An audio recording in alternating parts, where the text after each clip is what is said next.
You take the clothes off my back and I let you. You steal the food right out my mouth. And I watch you eat and I still don't know why. Why I love it so much. Yeah. You cursed my name in spite, drive me insane. Wrap my laundry in the streets, dirty or clean. Give it up for fame, but I still don't know why. Why I love it so much.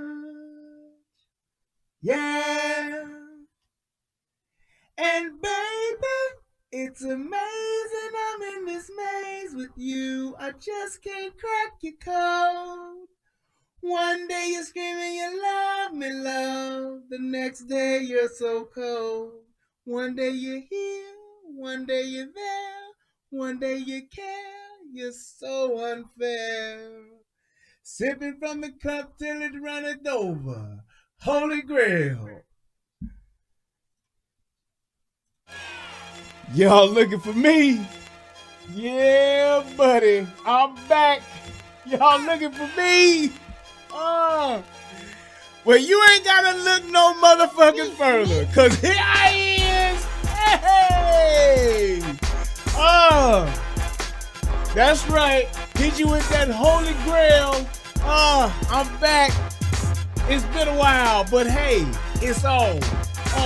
Well, here I am on another flow, and this is the Relationship Rehab Show, and also the UGOA, United Guns of America is what I say. I've been gone, but I'm back up in this bitch again to do another breakdown, and I'm gonna win, because that's all I know how to do. I do this thing for me, and I do it for you. So come on in. Click the like button, click the share button, and let me teach you something. You can teach me something, or I can teach you something, but either way, we gon' learn a little something, cause knowledge, that is what you call power. I got on the shirt, and I'm fresh up out the shower. I'm going with this flow, and I don't even know when it's gonna end, but I can tell you one thing though, I'm gonna do what it is I came to do, and this is my show. So to all the people that say he talk too much, shut the fuck up, because my show is for me to Here I is, y'all. It's been a while, and I'm back. Yes indeed. So what's been going on? I know some of y'all been like, where the fuck is this nigga been? I done been out and about doing some things, taking care of some business. Let me tell y'all what I really did. Some of y'all may not know this, and I know I didn't know it until I experienced it myself. I did not know nothing about this until I went and did it myself. But I actually went and did a turnaround flight to Michigan, Southwest Michigan, for some apples. Now, I know that this shit sounds crazy, but let me tell you something. If you have never had a fresh picked Honeycrisp apple from Michigan, shout out to my peeps at Crane Orchards. If you ain't never had that before, you really ain't gonna understand what I'm saying and what I'm talking about. If you have never had a Honeycrisp apple, you ain't gonna know what I'm talking about. But I'm telling you, I had to go get them. I had to do it because it is by far the greatest piece of engineered fruit I've ever eaten in my life. If you ain't never had a Honeycrisp apple, you can go buy one from the store, and they're gonna cost you an arm and a leg. The motherfuckers at the grocery store, they like $3.99 a pound. Expensive ass apple. But I tell you this, if you get the opportunity to get a fresh picked Honeycrisp apple, it will change your life. I'm telling you right now. So I had to go do that. Then I had to get back home, take care of some stuff. See, you said I love a Korean pear. See, I never had a Korean pear. I'm telling you, that apple is good in the stove, but it is amazing fresh off. I'm talking when you go out there in the orchard yourself and you twist and pull the apple off the tree when it's ripe and in season. I'm telling you right now, I got so many that I had to take the wine out my wine fridge, and the racks out my wine fridge is full of apples. That's what I'm just saying. I'm just saying I have a problem. I know I'm addicted, whatever you want to call it, addicted. I don't care. I'm not ashamed. I'm just not. But that's what I went to go do. I also, and that's what I did. I'm just saying, that's what I had to do. This is what I had to do. I had to get together, and that's what I did. But did that, spent some time with the family, with my wife, and just been doing my thing. But I'm back on track now. Yep, cherries are good too. Yes, indeed. I've done the cherries off the tree, fresh pick. If Michigan ain't, I'm gonna tell you something. Michigan, they ain't got nothing special about food. There ain't no special food in Michigan. They ain't got shit as far as sports going. Fuck them Tigers, fuck them Pistons, fuck them Lions, fuck all them teams. All right? Fuck, they ain't worth shit. The only thing that fucking Michigan is good for is fresh produce, Ford, Chrysler, and GMC. That's it. General Motors. That's it. All the rest of that shit, I tell my cousin this. Shout out to my cousin Wes. I love you, brother. They could close Detroit or just turn it into a big ass rest stop on your way to somewhere else, like to Canada. Like if you're going to Canada, you stop in Detroit just for gas, unless you want to buy a car or pick up some fruit. You just keep going through the motherfucker. Ain't shit else there. Ain't worth shit. Used to be Motown. It ain't Motown no more. Bear Gordy don't even live in that motherfucker no more. But I'm just saying, other than that, I ain't got shit for Michigan. I just don't. Michigan, the teams, I hate them all. Well, the college teams are pretty good. They better than the goddamn college football teams are better than the goddamn pro teams that's in Michigan. But I'm just saying. But anyway, other than that produce is the shit. But moving right along, here we are with yet another breakdown. And I'm telling y'all, this one is a wang dang doodle. See, agrees. That's what I'm just saying. It ain't, just think, Michigan got, now when you talking about some peaches, shout out to Innsfield Peaches. If you don't know nothing about no Innsfield Peach, you don't know, you missing out. Best peach I've ever had in my life. The best peach and the best apples I've ever had, best blueberries I've ever had, they came from Michigan. I'm just saying. I'm just telling you right now, that's what it is. It's the spot. That's what it's about. It is off the chain. You want some fresh fruit? I'm telling you. You got an entire field of them, Scotch. Hey, man, enjoy it, brother. Enjoy it. But I'm telling you, what's up, Night Train? Beverly Jones over in the VIP section. That's what we call the United Guns of America. Shout out to them. But yeah, I also wanted to say this. Now, y'all know, or for those of you who don't know, y'all know the goal that we are trying to reach by the end of the year is 10,000 subs. Well, I am happy to announce that we are 61% there, because we are now at 6,100 subs. So, oh wait, I had a thing I had on here. Let me try to see if I can find it. I don't think I did. I think I was bullshitting, and I think I messed up, and I don't have it. Oh my God. Hold on. Let me see if I can pull this up. But yes, we have reached 6,100 subs. I'm very happy. And I tell you this, I really was like, man, 10,000 subs, that's crazy. That's going to be a lot. But it's like, it seems as though like once I started talking about it, it seemed like it started happening. So shout out to everybody who's been clicking the thumbs up. Shout out to everybody who's been sharing the show. It is really working. We added from that time, man, it's just been a few weeks. We added like 350 people in like the last couple of weeks.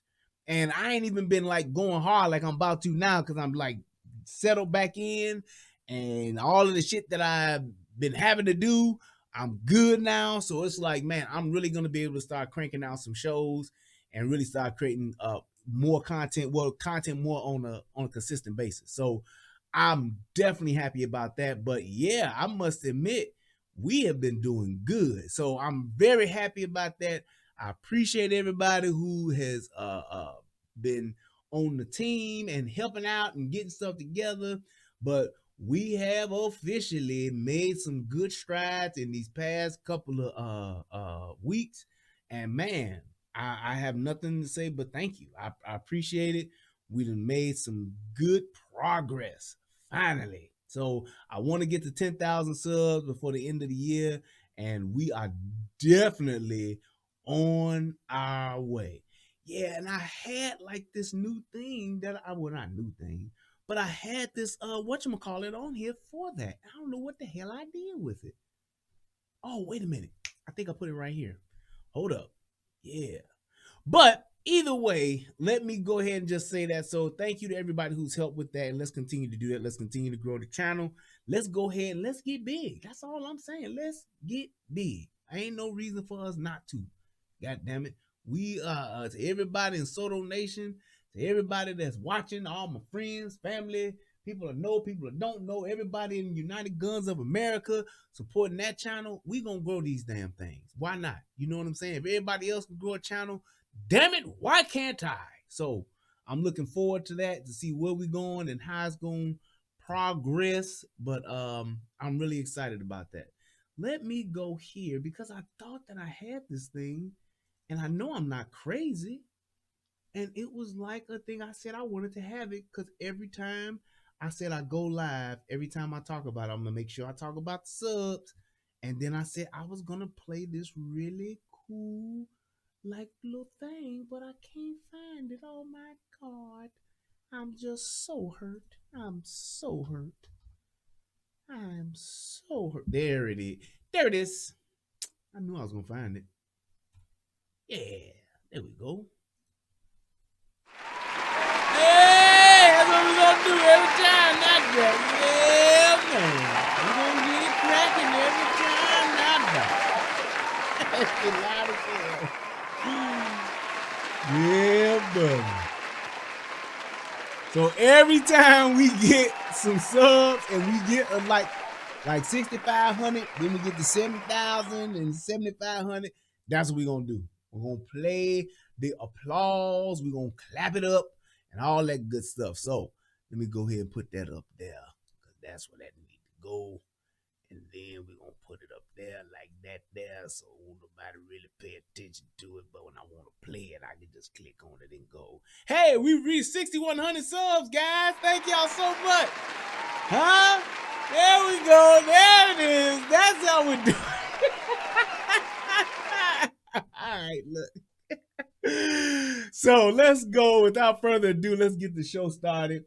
And we're going to start with my favorite part of the show, where we hear a little something from my good thing, my side chick, my baby mama, my wifetress, my good thing, my forever chick. Let's go. Federal law allows citizens to reproduce, distribute, or exhibit portions of copyrighted motion pictures, videotapes, or video discs under certain circumstances without authorization of the copyright holder. This is called fair use and is allowed for purposes of criticism, news reporting, teaching, and parody, which doesn't infringe of copyright under 17 U.S.C. 107. Yeah. I'm going to tweak that a little bit, but all right. So for those of you who may or may not know, there is a recorded police interaction, and that happened. It took place out in Elk Grove, California. So, and it seems as though is that there was a black teenager that has got pulled over by the police.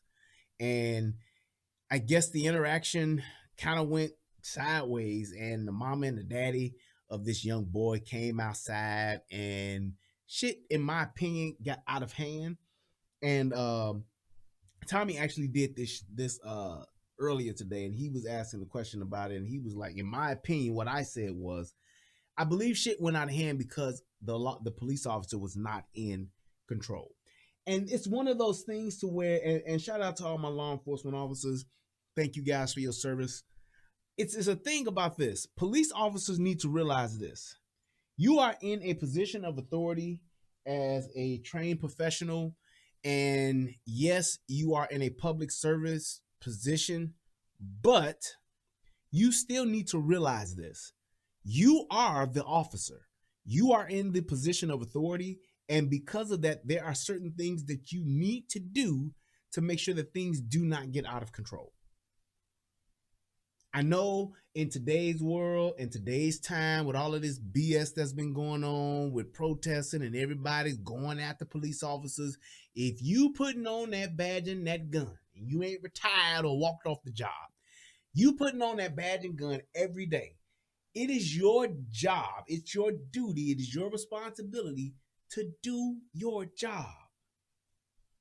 And a lot of times what people don't realize is there are certain things that you don't have to do as citizens, and police officers need to realize there are certain things you don't have to do as police officers. And a lot of times you let things, or things will get out of control or get out of hand or go too damn far or go way left because you're not taking charge of the situation. I tell people all the time, sometimes people do too much talking. Sometimes you have to tell people to shut up. Sometimes you have to tell people to stop. Sometimes you have to tell people, listen, if you keep going, I'm going to lock you up. You're impeding, you're interrupting, you're stopping, you're hindering my investigation, and that in itself is against the law. Sometimes you have to play that card, because when you don't, you let people build false narratives, or like I always say, niggas love to lie, and they will just flat out fucking lie on you, and then shit then went left, and now you got this other narrative that's out there, and that's not what happened. And it's not gonna do anything but make the entire situation worse than what it is or what it has to be. Sometimes people fuck up and just have to go to jail. Sometimes it's just a simple interaction that could just be taking place, and all you got to do is your job and be gone. And the fact that you don't, because you letting a loudmouth motherfucker who don't know shit about the law talk to you and tell you what to do, you waste a lot of time and you let shit get out of hand. I'm a computer technician by trade, and I've also been a police officer. And it's like, there's certain things that I do when I listen as a police officer, when I would listen to civilians, when I would listen to, people of the public and telling me a story or telling me what's happening, things like that. And when I would be, even as a computer technician, I have to listen to a user for so long. But there's only so much that a user can tell me about computers and what I need to do to fix it before I stop them. Because what it's going to do is going to waste time, and it's going to give that person that's talking a false sense of what's going on. And that's why people always say, sometimes you have to listen to people and let people say what they need to say and get what they have to get out. That's true, unless, and here's my big disagreement with that, you don't let people talk when they're fucking lying. You don't. Because what that does, that builds a false narrative, and it literally creates propaganda to go for shit to go left. You don't let people run their mouths when they are lying. Period. Now, if you have a difference of opinion, I felt you was yelling, I felt you wasn't, okay, that's one thing. But when somebody's saying, you said this, and you're like, no, I didn't say that, you don't just let a motherfucker just keep going when you don't stop them. Hold up, stop. I did not say that. Don't say that anymore. That's what you have to do. It's not about you cut me off and ain't letting me speak. No. I'm going to let you speak and say whatever you need to say. But when there are facts that are clear and present that are there and you're not acknowledging them, then yes, I'm gonna stop you when you're telling somebody something different. You don't have to say them, but you damn sure ain't gonna say nothing against the facts of what happened. And that's what you're gonna see that's happening here. And because that police officer is just sitting there being a dumbass, because and I guess she thought she was really being a smart ass, but she really wasn't. She was looking very fucking stupid, and she was embarrassing herself and the department. But let's go ahead and let's take a look here. We're gonna watch this quick little news clip about it, and then we're gonna break down the video.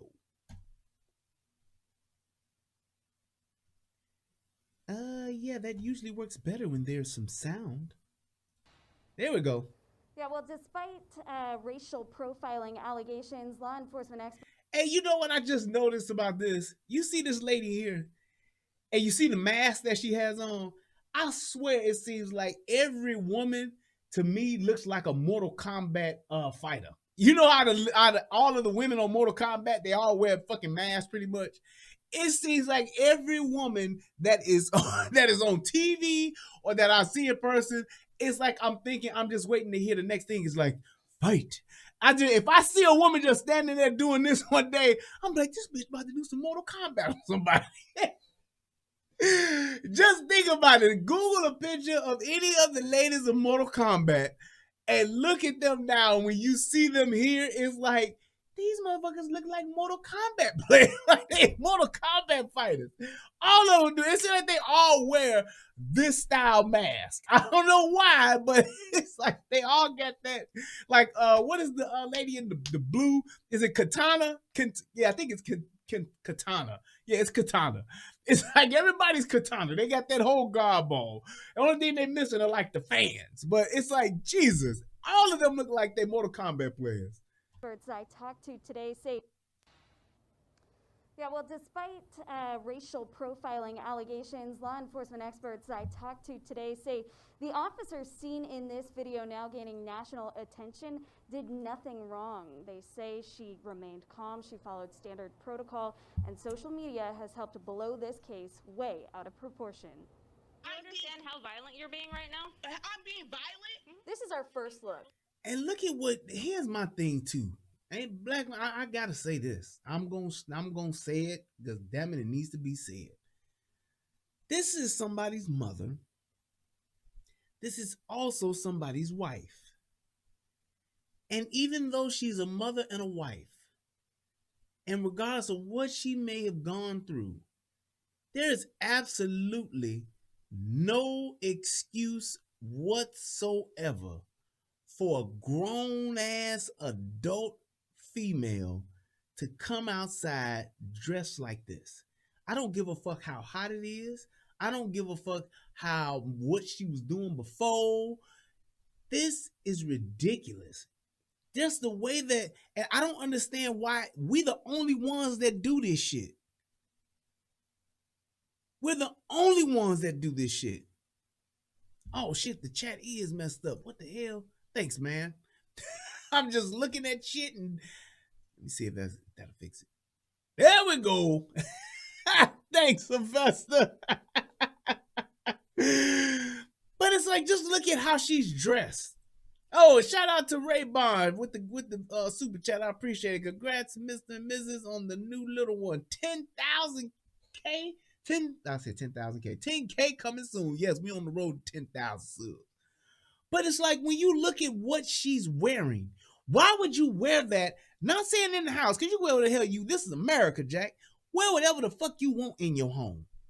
But when you step outside, you representing your husband, you representing your children, you're representing your family, and not to mention you're representing the most important person, which is your own fucking self.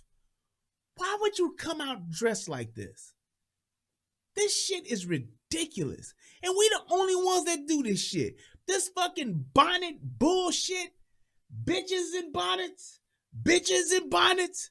Let's get it started. They got these bitches in bonnets. That's all they do. They wear these fucking bonnets on their head and they don't never go nowhere. Well, I wear this because it keep my hair from getting messed up so my ends won't break off. Okay, but bitch, if you did your hair, and I ain't saying you got to have it fried, dyed, and laid to the side. I ain't saying that. Put it in a ponytail.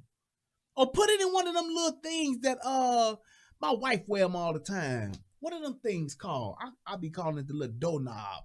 But it's like the little wrap up thing and it just sit right there. Put it in one of them motherfuckers. It's like, I don't understand why they won't just say, hey, let me slick my shit back. A bun, thank you. Why I won't slick my shit back, put it in a little ponytail and be good. Or let's say your hair's fucked up. Let's say you got a short Halle Berry style or something. Take one of these, a hat, and just put it on your head. Not say you gotta have this hat, but get a lady's cap and just put it on to where you look presentable. To where you're not just wearing any fucking thing or wearing this fucking I look like a fucking chef, but I'm really not because I can't cook a goddamn thing but noodles hat on. And then they'll wear whatever else with it. Like this lady, this is ridiculous. I'm so tired of this look. And the only thing and the other thing that they wear are them big furry fucking leopard print or fucking furry ass fucking house shoes. I was in the airport the other day and I saw a lady walking through the airport with some big furry fucking house shoes on. I understand your feet may be hurting. I understand you may want to have a comfortable flight. But god damn. Do you have to be that fucking comfortable? You want to wear a fucking nightgown or some shit to be that comfortable? It's ridiculous, man. Y'all please. And it's like, women, y'all need to start calling that shit out. Like, girl, you my girl and all. And I know we just going up the street to the beauty salon or we just going up the street to Walmart. But you need to put something else on. You with me. It's like, damn, they wear just what the fuck ever. Now, when your ass going to the tavern or you going to the lounge, oh, now you going to go all out.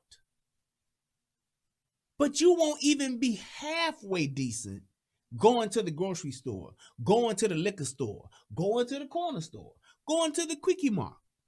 Yes, I did put the Indian accent on Quickie Mart. I'm just saying. Just be fucking decent. You don't have to be fucking dressed up like fucking Cinderella ready to go to the ball, but you should at least be presentable to where you look like you could be somebody. God damn. Oh, let's see. I got the shout out to my man Michelle Colbray. That's what's up. $20. My man. And also shout out to April Jones. Hit your boy up with the cash app too. Y'all loving on the nigga today. That's what I'm talking about. The body camera video released by Elk Grove Police, warned by Officer Misty Johnson, seen in the same video gone viral. You will not be the judge and executioner. Officer Johnson pulled Stacey Harvey Slocum's 19-year-old son, Tobias Eagle, over for rolling a stop sign right in front of her home. He says he believes he was racially profiled. We give her the license registration, and she asked if I'm on probation. Here's my first question. How are you racially profiled for running a fucking stop sign? You ran a stop sign. How are you racially profiled for running a stop sign? You ran the stop sign. That's called a traffic violation. It is what it is. It's a traffic. Matter of fact, on my way to the airport on Friday, I got pulled over myself for speeding in a school zone. I was speeding in a school zone, I just dropped my son off on my way to the airport, and I was speeding. I was doing like 10 miles over the speed limit in a school zone and wasn't even paying attention. And the police were like right there coming the other way. Had me dead to rights. I didn't say, oh, you racially profiling me. And when I got pulled over and when I'm sitting there, I said, fuck. As soon as I saw her bust the Huey, I pulled right over. 2 female police officers get out the fucking car, and I'm sitting there. I got my shit in my hands on my steering wheel. And as soon as she walked up, she says, how you doing? I said, I'm fine. She's like, I'm officer somebody. I said, how you doing, officer? And I immediately said, I'm sorry. I did not see you. I was on the phone with my job. excuse me, and I'm trying to get to the airport to catch a flight. And yes, I was speeding, and I'm sorry. Plain and simple. I didn't even want. There was nothing to argue. I didn't care if I was black, if I was orange, purple. I was in the fucking wrong all the way. And she pulled my black ass over like she should have, because it's her prerogative. She can do what she want to do. It's her prerogative. She can write me a ticket. She can whatever she wanted to do. And you know what she did? She asked for my license and my registration, showed it to her. She took my shit back to the car, checked it, came back and said, I'm going to give you a warning. Slow your motherfucking ass down. Well, she didn't say that, but she said, slow the fuck down, goddammit. And I said, thank you. And I will. Wasn't shit. It's like, and I'm telling y'all right now, I cannot tell you how many times that I've gotten pulled over and I've gotten a warning. And I don't get pulled over all the time, but I get pulled over enough. I get pulled over on average, I guess, maybe 2-3 times a year. But I can't tell you I can't tell you the last time I got a ticket. Last time I got a ticket was when I was speeding on my way back from Memphis with my family, and that was back in 2015, I think it was. I was flying too. It was 2:30 in the morning. I'm doing like 90 in a construction zone on the highway. And the officer wrote my ass a ticket and still turned around and gave me a break. What should have been like a $275 ticket came out to just be $125. Dead ass wrong. Dead ass wrong. But I'm not going to argue that. And I'm not going to be on some, you did that because I was black. Could that officer have let me go? Hell yeah, he could have. That motherfucker was sitting in the dark in the cut. Got me though.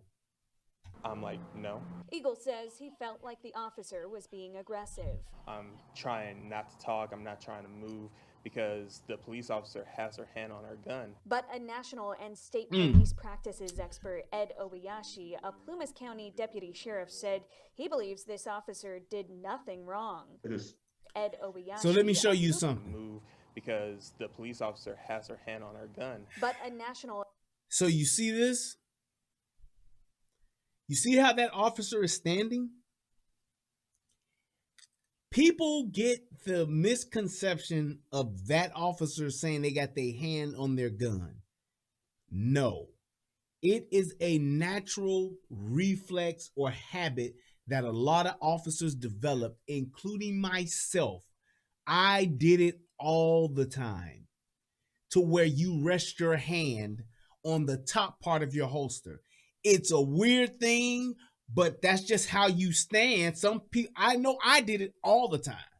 I would just be standing and I would just put my hand on top of my holster like that. That is not hand on the gun by a police officer. I don't know why motherfuckers will say that shit or think that that shit is it. That is not it. Most police officers, we will do this just out of habit. Just like how a motherfucking woman will stand with her hands on her hips while she talking shit, or will motherfucking turkey roll her neck or some shit while she talking shit. It's the same thing. It's just literally, and for some odd reason, it's kind of comfortable. You just sit and you just rest your hand on your holster. It is not, hand on a gun means that my hand is on the handle. That's what hand on a gun means. Where my fucking gun at? Did I lose? I just lost my motherfucking gun. Where the fuck is my Glock? Oh, here we go. Yeah.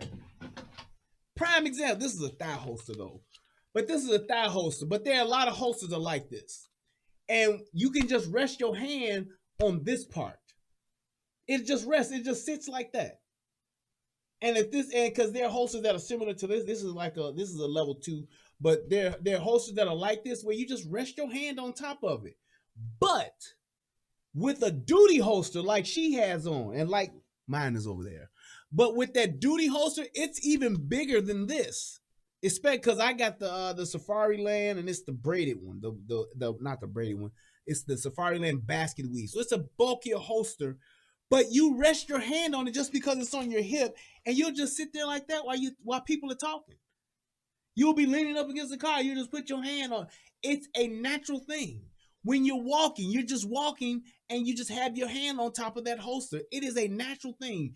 Do not think that an officer is like scared or an officer is nervous and when they got their hand like this. When that palm is on the gun or on the top part of the holster, that is not somebody thinking, I'm about to pull my gun.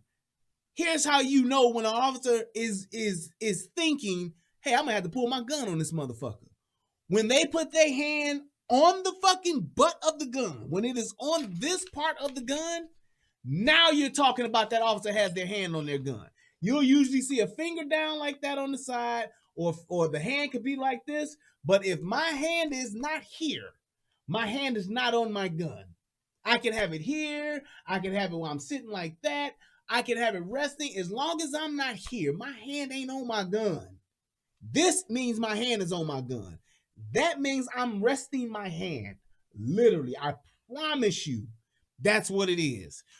Police officers, we do not have. If I'm thinking I might have to pull my gun, I'm gonna put my hand on my gun because that's how I have to pull it. But just resting, I'll just rest my hand on it. No, that's not a safari holster. That's a whatchamacallit. This is a oh wait, it might be no, it's not. This is a whatchamacallit. God damn it.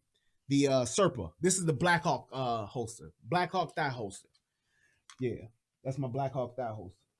But that's what we do. That's just what police officers do. You will see that 1,000 times. You'll see officers standing around talking to each other, and you'll see one sitting there with the palm of their hand resting on the top part of that gun or the top part of that holster. So don't think that. And a lot of people think that they got their hand on their gun. Why you got your hand on your gun? That ain't right. Take your hand off your gun. Another thing too, you don't tell the police to take their hand off their gun. I had to tell a lady one time in a heated situation, she tried to tell me not to take my hand off my gun, but to holster my gun. I don't know if I ever told a story about the time when I had to break leather, when I had to pull my gun out. And she said because she got a kid inside of her trailer to put my gun up. And you know what my response was to her? It wasn't ma'am. It wasn't madam. It was bitch. I'm the police. You don't tell me when to put my fucking gun up. Put your fucking hands up. That was my response. And you know what her boyfriend told her? Shut the fuck up. Exactly. And she did. And that was the best thing he could have done for her. Because we were actually serving a fucking arrest warrant on a bad guy like a motherfucker in a fucking circle of fucking trailers. And this dude literally tried to dip inside the trailer. Now, I don't know who's coming out of these trailers. I don't know if somebody's going to try to shoot us from these trailers. I don't know any of that. So what I'm doing is I'm calling everybody the fuck out of that trailer. Because I don't know what the fuck is in there. And I don't know who is in there. And that bitch gonna tell me, I got a child inside. Put your gun away. Bitch, have you lost your mind? Fuck you mean, put my gun away. So your fucking uncle or your cousin can shoot me? Bitch, please. I tell you what, though. If a motherfucker do shoot me, you the first one down. I tell you that.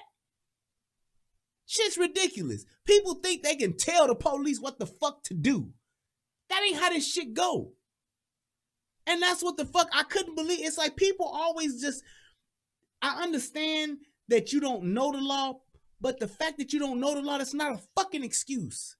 And I say this all the time. Black folks need to learn the law. Know what the police can and can't do. And when they do something wrong, you now know what to do. And state police practices expert Ed Obayashi, a Plumas County deputy sheriff, said he believes this officer did nothing wrong. This comes nowhere near a terminable action. And he Oh, says hell no. verbally asking if someone is on probation or parole isn't a requirement, but it is standard procedure. But at no time do I hear her raising her voice. I Yep. see no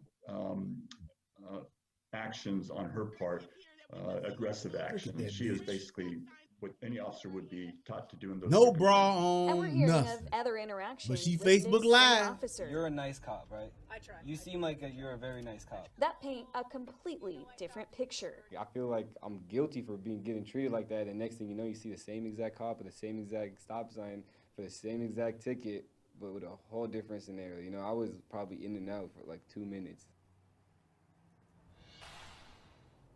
Elk Grove police say they are now bringing in an outside agency to conduct an independent investigation into this incident. They also say that they did have a meeting set up with both the chief, the family, and the officer involved in this incident, but the family canceled that meeting in order to file a formal complaint.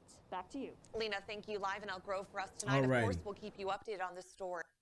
So here's what we really need to see to get into the meat and potatoes of this.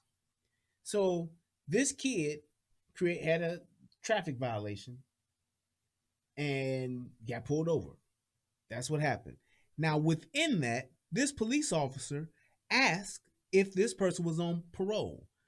Now, what a lot of people don't understand, police officers can ask you any motherfucking thing they want to. Are you on parole? Where you going for lunch? Where you coming from? What you doing? Where you on your way to? Do you have a yeast infection? How's your head? Do you do drugs? Are you on meth? Police officers can ask you anything. And one of the main reasons why we do that is to see if you're going to be nervous, if you're acting like you have something to hide, or if you're just going to flat out fucking lie to us. Because that helps us gauge what type of person we're dealing with. If I ask you, hey, so where you going tonight? Why the fuck you want to know that, officer? I'm like, what the fuck you got to hide? I'm going home. I'm going to work. I'm going to my friend's house. I'm going to see my mama. I'm just left my auntie crib. Why is that secret information? But if you telling me, you can't, I ain't asking no questions. Okay. So obviously this person don't want me to know where they're going or where they're coming from. I wonder why that is. I wonder why that is. Because if you just came from the dope house, you ain't gonna tell me that you just did that now, did you? Oh, I just came from the crack house up the street. Oh, I just got through buying my weekly meth dosage. You're not gonna tell me that, are you? So if you're hiding something, or if you're not willing to tell me something as simple as where you're going or where you're coming from, then I'm definitely, my antenna's gonna go be a little more raised. Not saying you have to, but if you show that you don't want to, then I'm gonna think that you're trying to hide something. It's natural. Plain and simple. If you call your buddy or your homeboy stop by your crib, you be like, oh, nigga, where you been? What you been on today? And if your homeboy asks, nigga, why you asking where I'm coming from? You'll be like, nigga, what the fuck is wrong with you? I just asked you. You could just been like, oh, shit, nowhere, just riding. Or you could be like, hey, I just came from the gym. Anything. But that's why police officers ask those questions. The other thing, too, is asking the question on if you on parole or not, asking the question if you got any warrants or not. That's something to where I want to see if you're forthcoming and if you're going to tell me the truth. You are free to go give him a ticket if he ran a stop sign. It's no point for this. You have his driver's license, registration, and insurance in your hand. You just looked at it. You're trying to question if he's on probation or parole because he's a black man? Because he's a black man, you're trying to question if he's on probation or parole. If I'm asking you this question, it's a simple yes or no. But if you don't want to answer, and here's my thing. If I'm the police officer and I'm in that situation and I got your information and I still ask you and you want to be an asshole, in my mind right then and there, I'm going to be like, oh, okay, so you don't want to have a conversation? Fine, that's your right. And just like it's my right to write your ass up and write you a ticket for every fucking infraction that you have broken, I'm gonna do it. That's exactly what I'm gonna do. If I ask your ass, hey, so you got any, if you give me your information, hey, you got any warrants, you on probation or anything like that, and you tell, what the fuck you asked me that for, because I'm a black man? I'm gonna be like, no, I'm asking you because I want to know what kind of person or who exactly I'm dealing with. That's why I want to know. Because if you do got a warrant, maybe you don't want to go to jail today, and maybe you gonna try to motherfucking shoot your way out of this shit.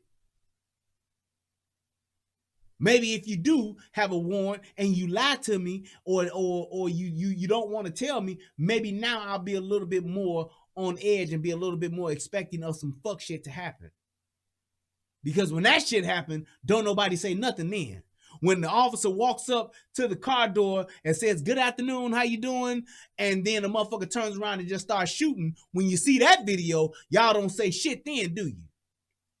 That shit pisses me off when police officers, when you see videos and people say, why the police gotta say this? Why the police gotta do that? Why the police doing this? Because when you see them videos, when a motherfucker just starts dumping on a police officer, when a motherfucker officer is just walking up and says good afternoon and the motherfucker starts shooting, or when a person pulls the police when a police officer pulls a person over and they just get out and start shooting at the fucking windshield of the police officer, y'all don't have shit to say then when that happens. When a police officer goes and yells stop to a motherfucker and they turn around and shoot and bang, motherfucker just dead, y'all don't have shit to say then except for that's the job. You right, motherfucker. And just because I have the authority to ask your ass whatever fucking questions I want to, it don't mean I'm a fucking racist. It means I'm asking questions because I'm checking the temperature of the motherfucker I'm dealing with. And every fucking police officer that's watching this, keep doing this shit. Because it helps you.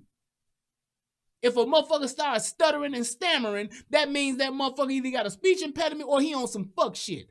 9 times out of 10, he's on some fuck shit. That's a key indicator to the type of person that you're dealing with, is the one who can't tell you a straight up answer from a straight up question. Period. You walk up to a person and say, hey, how you doing this evening? What you pulled me over for, officer? Hey, I just said hello. How are you? You doing good? Well, why you got me pulled over? Oh, okay. Now you're nervous. I got you. Now I'm going to get a little more nervous. Now I'm going to get a little more on edge. Now I'm going to heighten my motherfucking security a little bit more because I see that the person that I'm dealing with is motherfucking nervous as fuck and they don't sound right. So I'm telling you, it happens all the time. And simple questions like that gives you an alert to let you know that you're dealing or about to deal with some fuck shit.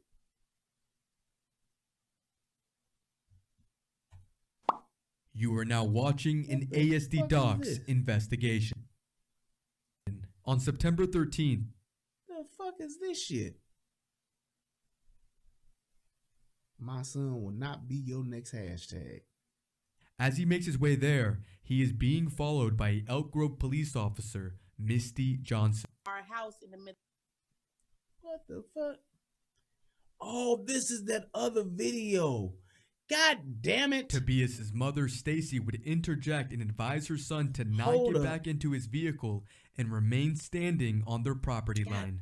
Once Officer Johnson got out of her vehicle, she would continually ask Tobias 3 times whether he was on probation. This is when Tobias's mother, Stacy, stepped in and asked why her son Tobias was being stopped in the first place. Any of your questions. Officer Johnson give him your ticket. This officer is right here harassing my son.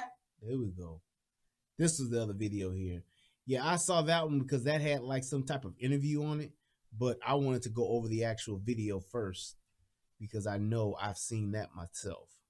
So I don't know what this other one is, but we gonna watch this one first. Yeah, I don't know what the hell is going on with that other shit, but yeah. There we go. Alrighty. Yeah. She already has his driver's license, registration, and car insurance in her hand. She's asking if he's on parole or probation.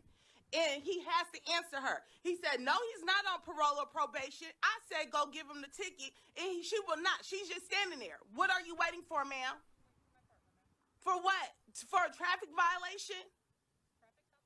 And here's my thing too. And here's where the officer fucked up at.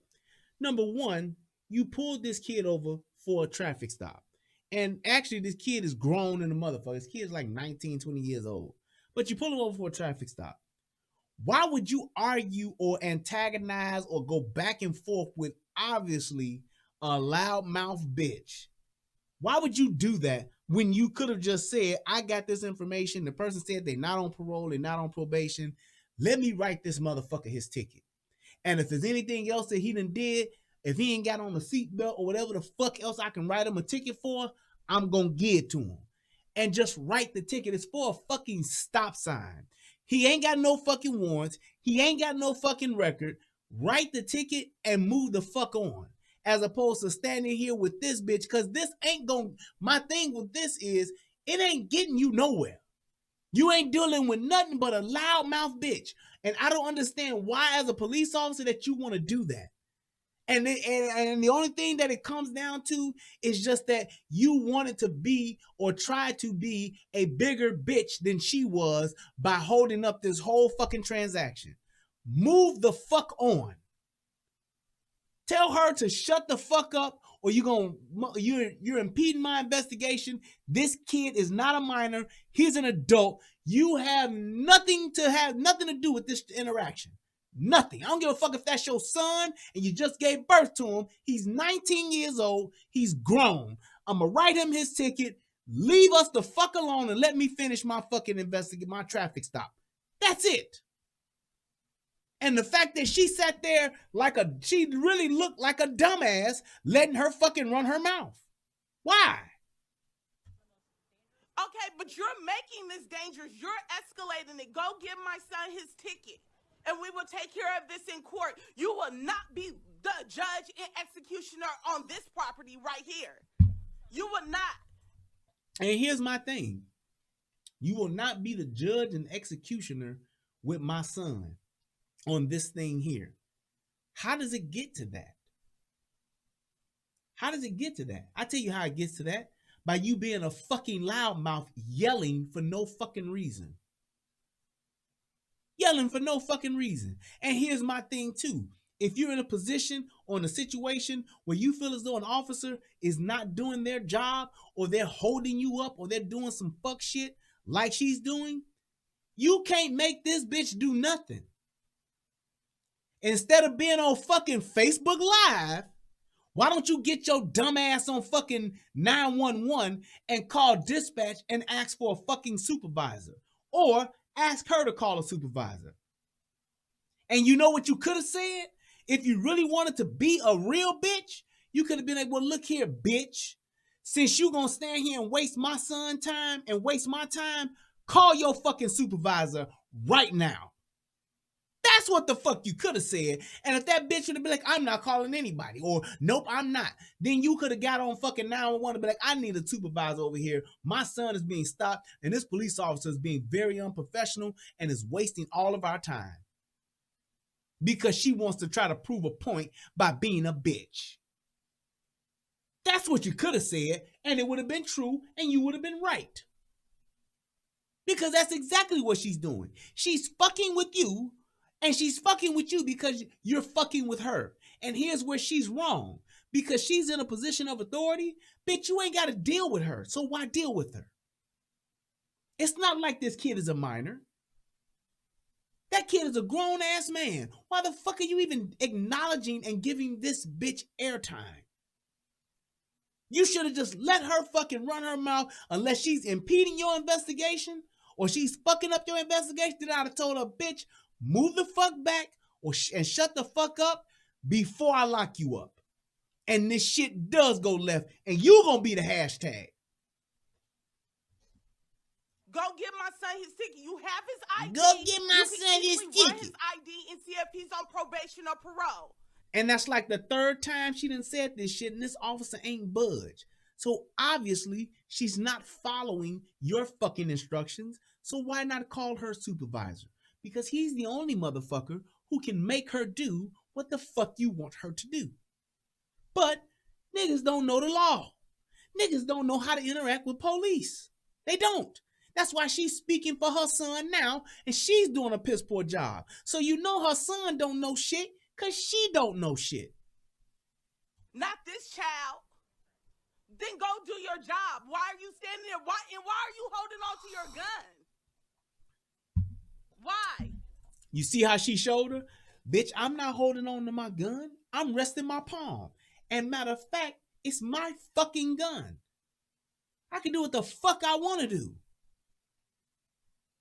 Plain and simple. She ain't pulled it, she ain't pointed it, or did nothing of the sort to threaten you. So why the fuck do you even care? It's not even a fucking an issue. It's not even a point to even make. But when you want to lie and you want to make shit seem way more worse than what the fuck it is, you will say you got your hand on your gun. Lying ass bitch. Your hand is on your gun. Go. Let's see. My man Lorenzo Davis said, Brian, my problem is with white drivers. They have patience with blacks. They quick to they have patience with blacks. They quick to shoot. I'm not following that. My is with white drivers. They have patience with blacks. They quick to shoot. I don't know what you're saying, Lorenzo. Can you retype that so I can make sure I understand what you're saying? Run his ID. I'm being violent? I'm not being verbally aggressive. You will not change this up. You will not create the narrative here that we've been seeing on the news. If he ran a stop sign, that's what you're saying. And I'm going to tell you like this. This is the scenario in all of these interactions. And I'm going to tell y'all what. It's black women that do this shit. They the only ones that do this loud, consistent barrage of just fucking yelling the same thing, the same lies over and over again, all while trying to go viral. Yes, Amanda. All trying to go viral. They just saying the same old shit over and over again just so they can go viral. Just to, hey, share this, click the like, share this out, y'all. They trying to do this, y'all. You will not do this. You will not. That's all she kept doing. If you really are trying to keep your son safe, shut the fuck up and let this officer do their job. You can stand there and watch the whole goddamn time. You done instructed your son to shut the fuck up. You should try the same thing and shut the fuck up and let that officer do what the fuck they're doing. Talk to the supervisor. Talk to Central Dispatch. Why sit there and go back and forth with an officer that's obviously fucking with you and you're fucking with her? Happily take the ticket, but I will not allow my son to stand here in front of you with your hand on your gun. That will not happen. And you know what really the most disturbing part of the whole goddamn situation? That boy's father is standing there the whole time and ain't saying shit. Like Eazy-E. Don't quote him, boy, because he ain't said shit. He ain't said a goddamn thing. He's there right now. Quiet as a fucking church mouse. This is what happens when men are not in control and are not the head of the household. You got a loudmouth woman running her fucking mouth. And I'm telling you right now, if worse came to worse and shit did go left, you know who gonna be the first motherfuckers dead? That boy and that husband.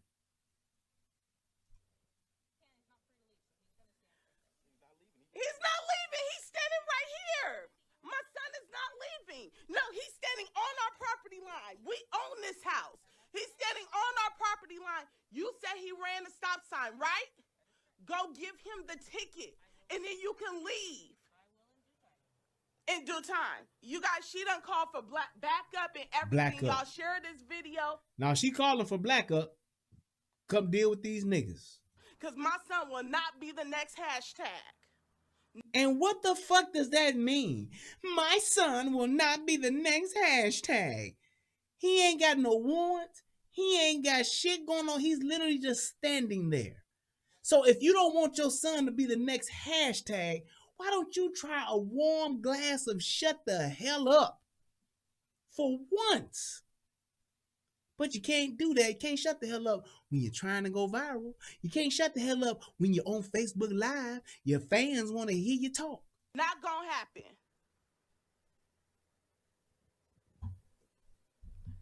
If you're not gonna give him the ticket, we're not gonna stay out here. Then go give him the ticket. No, I'm not leaving my son in your hands with your hand on your gun. Listen, why are you yelling though? You are free to go give him a ticket. If he ran a stop sign, it's no point for this. You have his driver's license, registration, and insurance in your hand. You just looked at it. You're trying to question if he's on probation or parole because he's a black man? You can run his name and go give him his ticket. But you're not. You're not. You said you fear for your safety, but yeah, you could go to the car and give him your ticket, and this shouldn't take longer than 5 to 10 minutes. But you're not. My son will not be the next hashtag. It You will see not that? happen. Grandstanding. She ain't doing shit but grandstanding. Just to try to go viral for this shit here. You free to leave off our property, because if you slip and fall on this property, guess who's liable? It's us liable. Now she's a fucking lawyer. Scott says, but most people on the United Guns of America side, he said most people are. So you're not gonna give him the ticket? She did this thinking it would make her look bad. We're giving you but most people are irrational and emotional anyway. It's always damned if you do, damned if you don't. Please don't nope, damage your it's paperwork. not. It's not. We're giving Sometimes you a small enough time to you just have to. Sometimes you have to. It's like this, Scotch. Sometimes you have to let things take their course. Sometimes you have to let something just go ahead and do what it does so that you can get through it. Because her goal right now, supposedly, is to get this transaction over and done with. The only thing that she can do to move this along is to shut the fuck up and to call for a supervisor. And she is refusing to do either. And this shit been going on for at least this 3 minutes of the video. So you imagine a couple of minutes tacked on to that. She's just refusing to do that because she wants to talk about her son not being the next hashtag. She wants to talk about the officer having her hand on her gun, which she doesn't. That's the problem. When you don't know the fucking law, how you gonna tell a police officer what to do? When you don't know the rules of the game, you can't tell a motherfucker how to play the game. That's the problem here. Black folks want to tell the police what they're doing right, what they're doing wrong, and how to do it this way, how they should be doing it, but we don't know shit about the law. We just going on our feelings. I feel that you racist. I feel that this wasn't right. I feel that you should just write the ticket. Bitch, I could write the ticket, but I don't want to. And the only motherfucker who can make me write the ticket is my sergeant. Faster than what I want to do it. I'm going to write the ticket. I'm going to do so in my own sweet fucking time. Can't do nothing about it, but call the supervisor. Maybe try a warm glass of shut the hell up and then speak calmly, and maybe you could get the process moving along further. But you just sitting here yelling the same shit over and over again. It's not getting anything done. Obviously. Fight him. Look, y'all, she got his license right there. Got his license right there and still got to hold on to her gun. Got his license right there, but she still want to ask to identify him. Tanea, she's calling for backup. She calling for backup for whatever reason. Like, he literally got pulled over when we came outside. Yep. And my thing is this ain't helping. If you're trying to get through the situation, don't hinder the situation. You see some fuck shit, record it, call it out. But to keep going back and forth over just repeating the same thing over and over again, it's stupid. It makes you look stupid.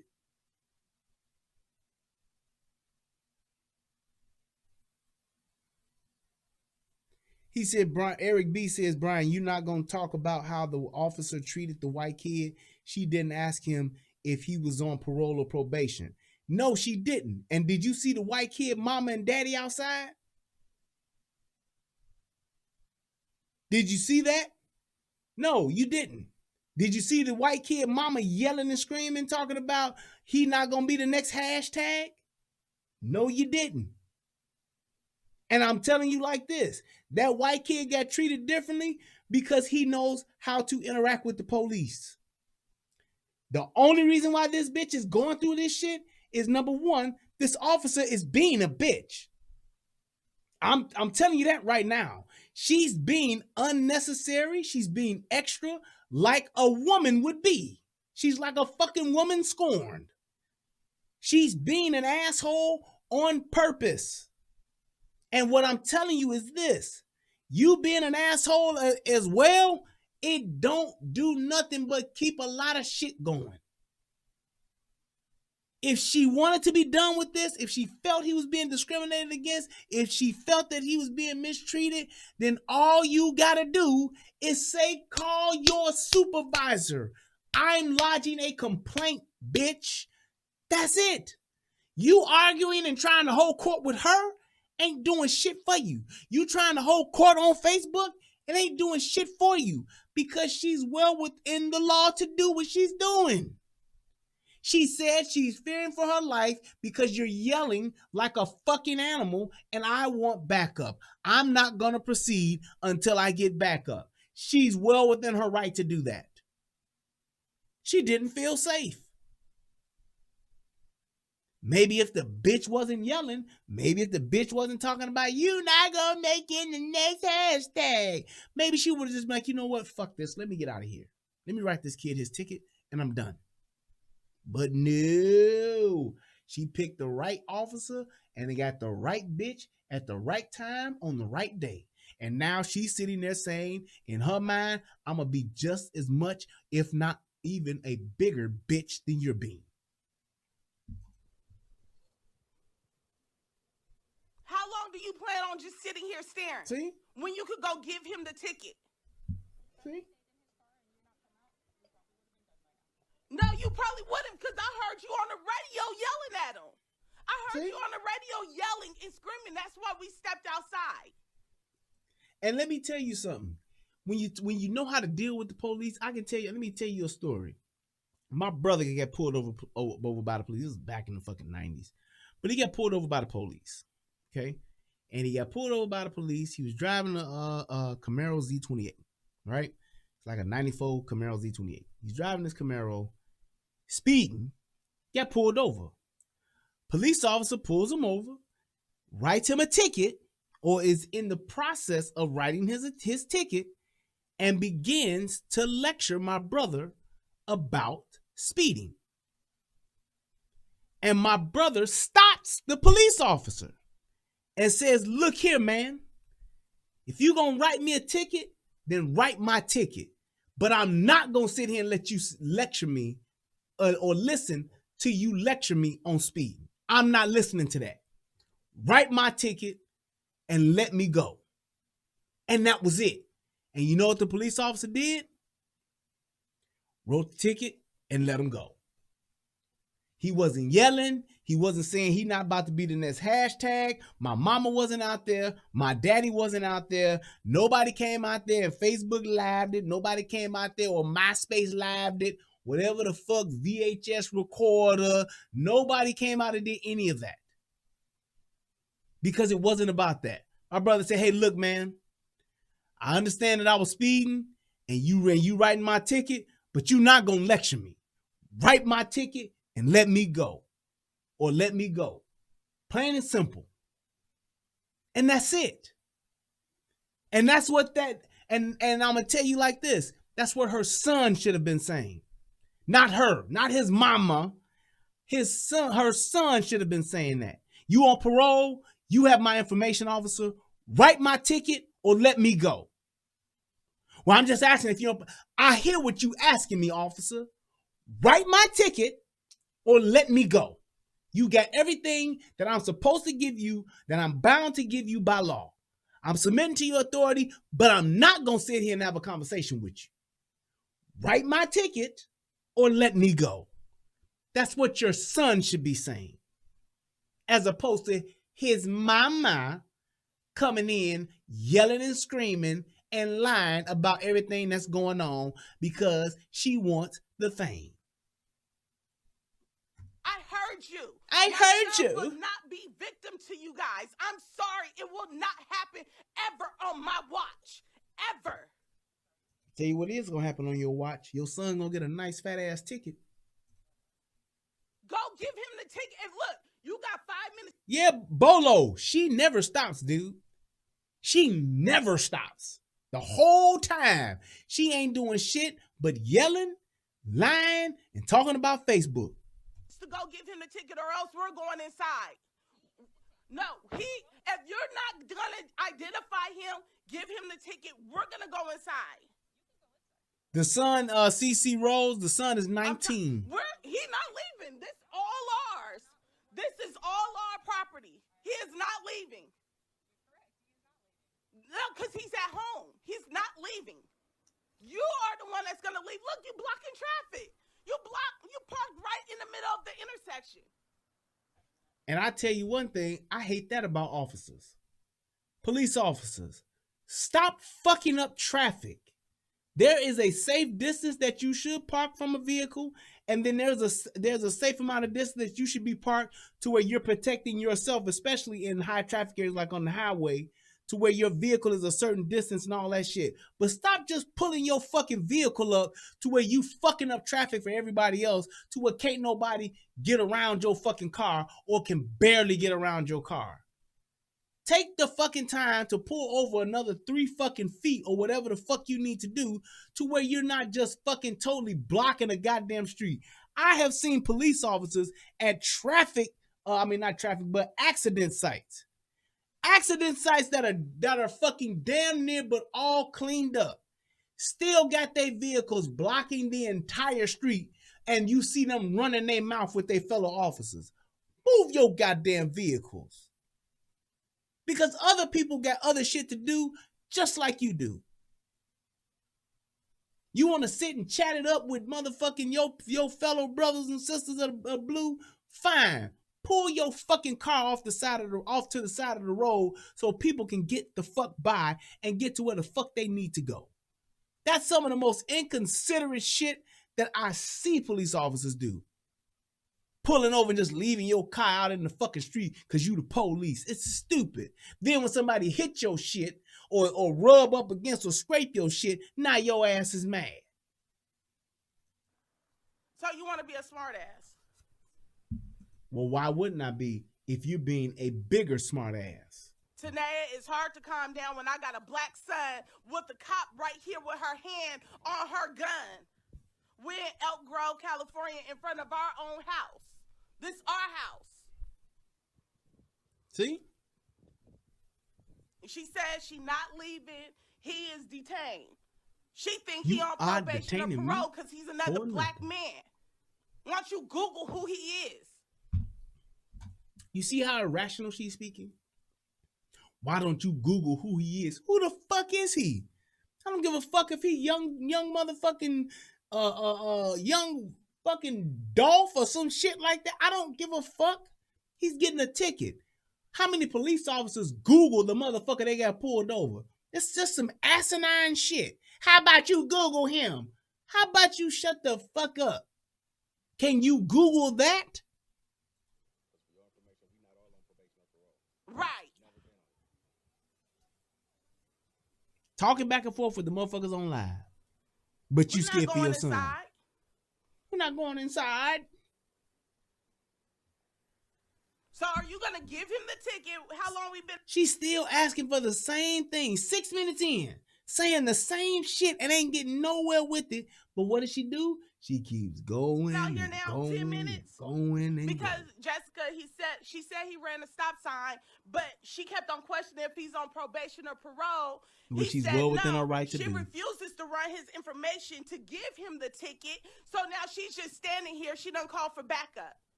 And that's my thing. And this is where the officer was just being a bitch. Why not just run the kid?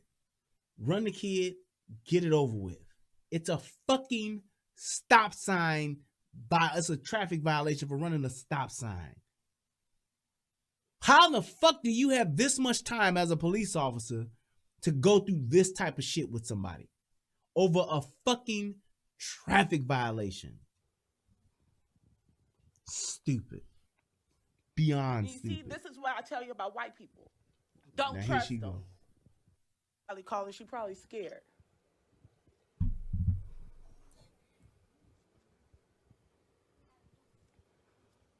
Don't leave. She'll be all right. She'll come out the door in a minute. See this shit?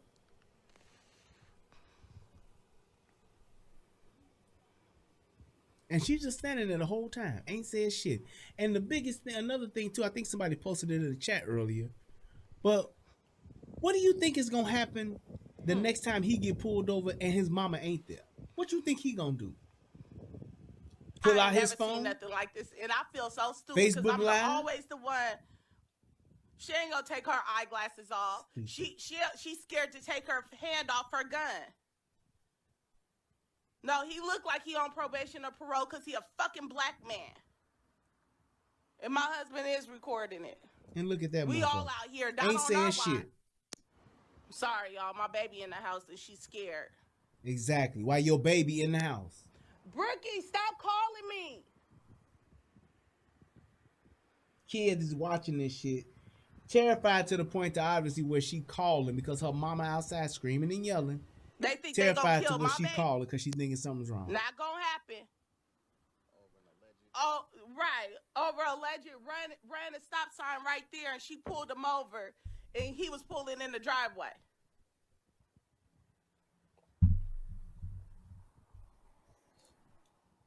No, because you're not racist. That's why, Rochelle. That's why. You hear this shit? You don't think that they all. She's talking back and forth with motherfuckers on live.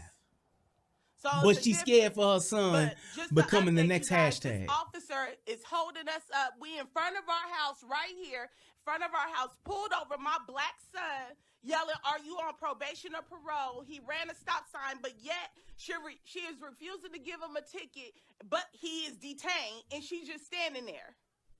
And you steady yelling and screaming. And that's what's going on right now. Now she done called for backup. That's what's going on right now. She don't know who she messing Fucking with. ridiculous. And then have the nerve to have on a Blue Lives Matter. Have the nerve to have on a Blue Lives Matter mask. Y'all, please watch this, because she is refusing to give my son a ticket and has her hand on her gun. You see this shit? Lying her ass off. Lying her ass off. My son would not be another one of y'all hashtags. And she keeps saying this shit. Y'all, I've been in the bed all day with icy hot Flexeril, Motrin. My back went out on me, and now I'm dealing with this. I wonder why. She said, and for a motherfucker to be that hurt, she's showing the fuck can run her mouth, can't she? It's our neighbor on the corner.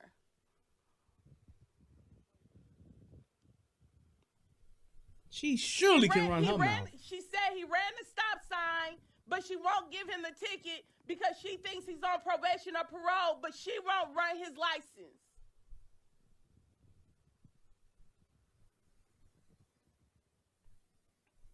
Give him the ticket. We'll fight this in court. It's not even an issue about the stop sign. We will literally fight this in court. She says that I'm escalating it. She's escalating it. Jesus That's exactly Christ. what I said. Thank you, Rochelle, for the share. Just won't let it alone. See how she's trying to cover them up? Y'all see them tattoos? She just trigger happy. Look. She just tricked. And what does that have to do with her having tattoos and having them covered? What does that have to do with, is she some type of bad person now because of that? Shit makes no sense. Trigger happy. Excuse me.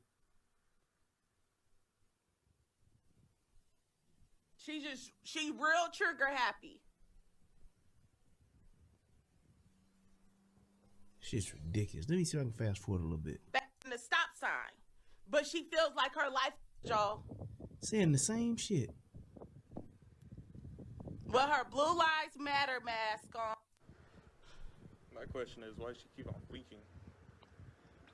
Because she's are dilated too. Because she's waiting. She's waiting for you to make the wrong move. He's just standing here, and I'm standing in front of him. His hands are by his side. Son a ticket, and we've been all his documents. Why? No, I'm talking all his documents. All his. here he come right now. Where? Alrighty. So now, Second car going. fellow police officer. I can't hear Rose you. up. Hello.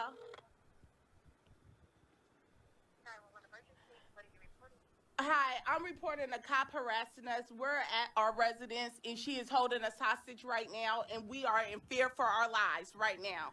You know what? Amanda K said, I said it before, but why would the officer turn her back on three adults with the way that woman is speaking?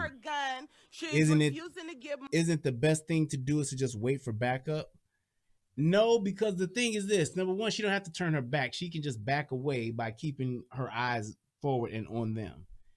The reason why is because, number one, if they are going to do something to her, she wants to create distance. Number two, this whole fucking interaction could be over with if she would just write the ticket. Number three, and if she does insist on being a bitch and writing waiting on backup, what she should have done was put her in check. Ma'am, look, here's what I'm doing. Here's how I'm going to do it. And you can't stop me or make me do something different. So you can keep yelling if you want to, but I'm going to write your son a ticket and then I'm going to give it to him. He signs for it, then we're done. You keep running your mouth and I'm going to take even longer to do it. Plain and simple. I can talk and say whatever I want to say. I said ain't going to be no hashtag. That's my black son will not be a hashtag. Share this, everybody. Share this. This y'all see, I don't know what her. You making it longer. You drawing it out. Because the officer done told you what she was going to do and how she was going to do it. But no, you got to keep on running your shit. My black son a ticket. Listen, all she's been saying is my black son, hashtag, right? I mean, not going to be a hashtag and write the ticket. That's all she keeps saying. For about 10, look, they almost got into an accident. We've been sitting here for 10, 20 minutes. Okay, so is this a speeding violation or they get pulled over? They got pulled up. My son got pulled over. She then finally, after about 15 minutes, finally called 911 for dispatch to have a supervisor come out. 15 minutes gone by. In front of our house, and we've been asking for the ticket, and she has refused to give us the ticket. What's your address, please? Here, tell her the address off the camera. Off the camera. We're trying to understand if he got pulled over for a stop sign, running a stop sign, she has all his documents. Why? Not, yes. I'm talking because you didn't want to talk to us. Why hasn't she wrote the ticket so we can move on? She has car registration, insurance, and driver's license. You don't have permission for the car. And this is just another person here. This is not a supervisor. My son was driving. No, he's going to stay right here. Yes, he was driving, but the problem is she pulled him over. I told him immediately. I heard her on the loudspeaker, so we came out the garage. I told him immediately, take out your driver's license, get your registration and insurance. He has never had a police interaction before. Doesn't know, just hang up with them because they're not going to help. She was already being sarcastic. She's being sarcastic. So fuck the fact that you being just this uber bitch. She's being sarcastic. Now you just want to hang up. Please. Oh, I told him to get it out. Hand it to her. She comes out with her hand on her gun. I said, come stand by me. My son would not be another hashtag. There you go. I said, okay. She said he was ran a stop sign. I said, give him the ticket. She just stood there. And then her hand was on her gun. Just constantly on her gun. Her finger was itching like this. Do you see that? Like, give him the ticket. First of all, bitch, that's not a finger. That's called a thumb. But you're saying it's itching. What does that mean? Who Who done shot a motherfucker using their thumb to pull the trigger? Who done did that? Why is she trying to make it seem like like this officer wants to shoot her son? That's what I mean about how niggas love to fucking just lie and make up shit, no matter what the situation is. If there's a reason and an opportunity for me to lie, I'm gonna do it. I'm gonna just say it just to make it worse. And we'll take care of it in court. Not a big deal, right? We've been standing out here for at least 10, 20 minutes. I said, we've been living in Elk Grove forever. We have never had this type of police interaction before. She called for backup. My first name is irrelevant. There you go. See? Now she talking about the other lady at Central Dispatch was being that she's not being helped. She's being sarcastic. This officer asked you for your fucking first name so that he can know how to address you. That's irrelevant. Bitch, you trying to go viral. Your name gonna come out either fucking way. And especially if you're gonna file a fucking complaint, your name is gonna be on the complaint. You can call me Miss. You can call me Miss. You understand this is not like an ordinary interaction, right? So how is it not ordinary? She pulled him over, write the ticket. She was asking if he was on probation or parole. He said no. She said, "Are you sure? I need to know if you're on probation or parole." He said no. She said, "Well, if you're on probation or parole, you have to talk to me." He said no again. So what's not ordinary about that? That a black man is not on probation or parole? Right. See? He's trying to calm her down. Hold on. I'm not screaming. I'm talking. No, bitch, you are screaming. You are so fucking amped up that you getting a chance to go live in hopes that you go viral. You are screaming. You are being loud as fuck. You're the loudest person in this video and probably the loudest bitch on the block right now. You're louder than the vehicles. You're worked up, right? What? Hold on. You're not gonna patronize me, Officer Robinson, badge number 195. See?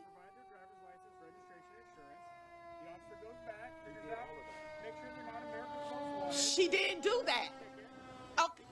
So he did that, but she didn't do that. No, I'm not yelling. You are. But this is our house, so she can't make us leave our house. No, you're right. Nobody's asking you to leave. But when people start now he got something to say. Don't quote me, boy, because he ain't said shit. Now I got some shit to say. He's 19 years old and a senior at Sac State in a double major and a master's student right now at 19 years old. How in the fuck can you be a senior at 19 at Mac State or whatever the fuck this college is and be in the master's program and you don't have bachelor's the first? Now, could you be a senior taking some early classes or something? I mean, not early classes, but taking some early development classes to where you getting prepped for other shit that's coming for? Yes, you could. Could you be a very smart young man and be a senior in high school that went to college and you ain't officially a freshman yet, but you're taking college prep class? Yes, you could.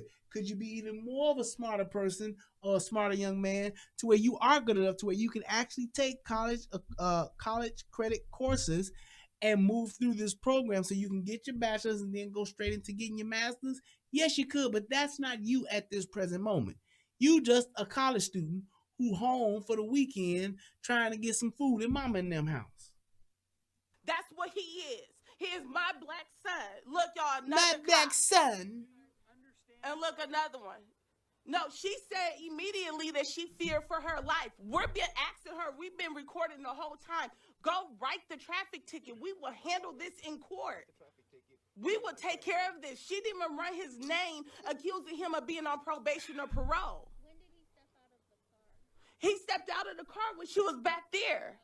Okay, so that's where the safety issue happens for us. She's the only one with the gun, ma'am. Look, trying to talk to him. But it's only elevated because she refused to give him the ticket, y'all. Now she's in there writing the ticket. And here's why I said what I said about her just doing this shit just to go viral. Because now she is writing the ticket. Now she's not standing there with you with her hand on her gun. Now you are in a clear position to get your ticket and leave. And what are you doing? You're still yelling and screaming. You're still talking cash shit. And you're still quoting the same old thing. My black son, just write the ticket, and my black son will not be a hashtag. All our neighbors were out here videotaping her because they all seen her hand on her gun. I'm in my pajamas, he in his pajamas.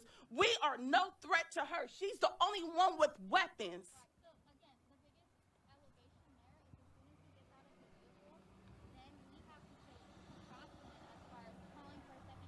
Then she should have stayed in her car. She's the only one with the gun. All we asked for was the ticket. Okay, and she's getting the ticket now, so why are you still going back and forth? And we said we on our property line right here. And literally, if you guys were to fall on this sidewalk, you guys could sue us. But it's unusual for somebody to keep their hand on their gun for a stop. All we're asking for is the ticket. That's all we want. Do you see him? And you see, and my thing is this. Here's how you know, because let's just say you a loud person. Here's how you know you're being too loud. When you have not one, but two police officers calmly speaking to you, and they're both telling you you're being worked up. You're loud. You are being loud. You're screaming. I understand that you're upset, but you are doing too much. You're doing too damn much. We don't know anything about you. She got tattoos covered up. Listen. And she pulled over my black. What the fuck do the tattoos pulled up mean? Obviously, she got tattoos that may be something that she don't want nobody else to see. Regardless, it's her fucking body, and obviously it's okay with their fucking dress code. Why do you care? Son, the only thing we know will become hashtags. Not this one. Not this too one. Much. All we want is the ticket. She thinks he's on probation or parole. That's what she kept on saying. Just because he's black, he is not on probation or parole. Jesus Christ. All you want to do is scream at me. I'm trying to explain to you. It's nothing to explain. All we want is the ticket. Okay. So if it's nothing, right? And that's what exactly, officer. That's what's up, Sarge. That's exactly what it all comes down to. You can't even talk to this bitch because all she wants to do is go live and fucking yell and try to go viral. That's it. She don't give a fuck about getting out of this situation. All she wants to do is be fucking an asshole. She wants to be loud and she wants to be obnoxious because she thinks that is getting them told. She think that that's the way it's supposed to be. She thinking about when she retelling this story to her friends so she can sit back and be like, I told y'all see the live that I did. I ain't going for it. They ain't gonna do me or my son. I'm not having it. I told they ass what time. That's what she's thinking about right now as this shit is being filmed, is how she gonna tell her story about how she took on the motherfucking police when they came to mess with her son in front of their house. That's exactly what the fuck she's doing. And I'm telling you like this, bet her neighbors can't stand her. I guarantee you, number one, that this ain't one of the favorite motherfuckers on the block. Because you know what? You don't see nobody coming outside, do you? You don't see nobody standing out there, do you? Nope. They watching this shit. The officer told her to stand by and watch us.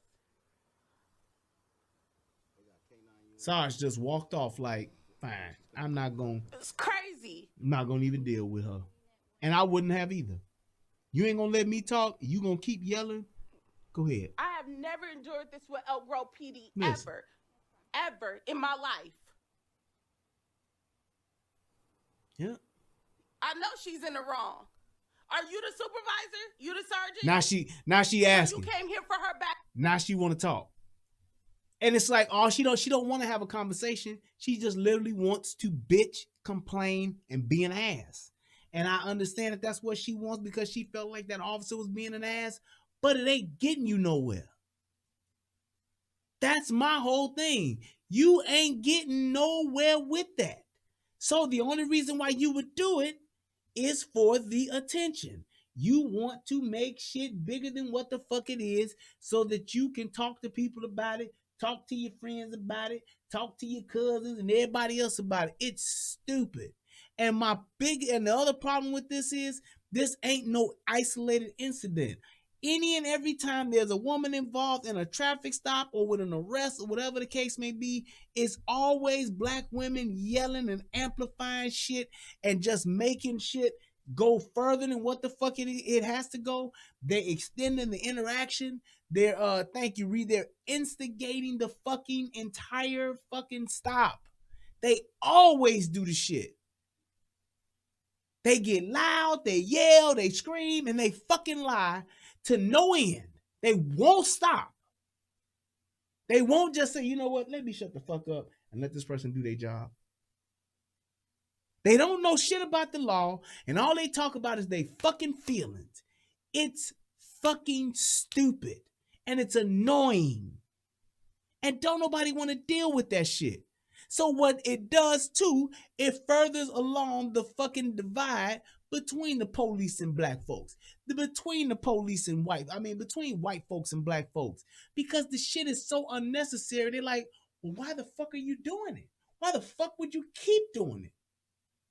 Because you want to be a fucking drama queen. That's why. Because you want to go viral. That's why. Because you want the attention of fucking social media. That's why you're doing it. And when you boil that shit down to that, it's sad. And it makes people not want to deal with you at all. It makes it to where you like, I can't stand these motherfuckers.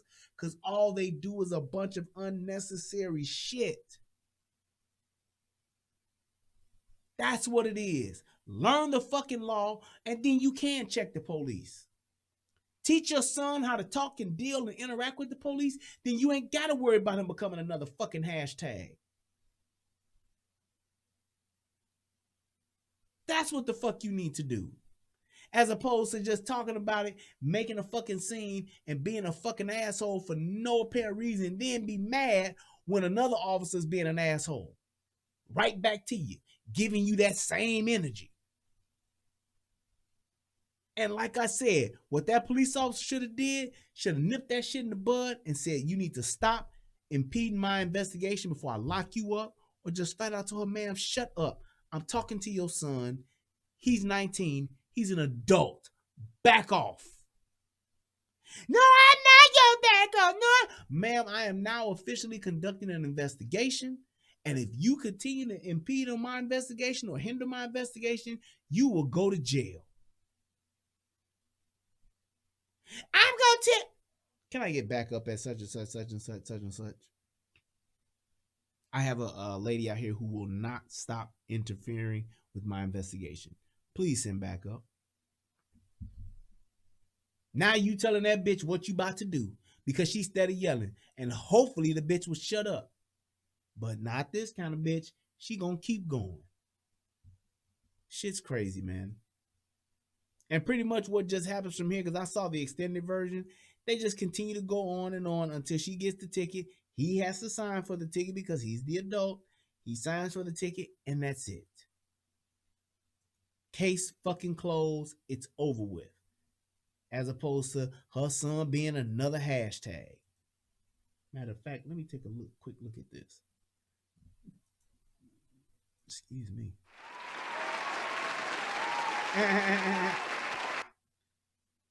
Let's see, where is it?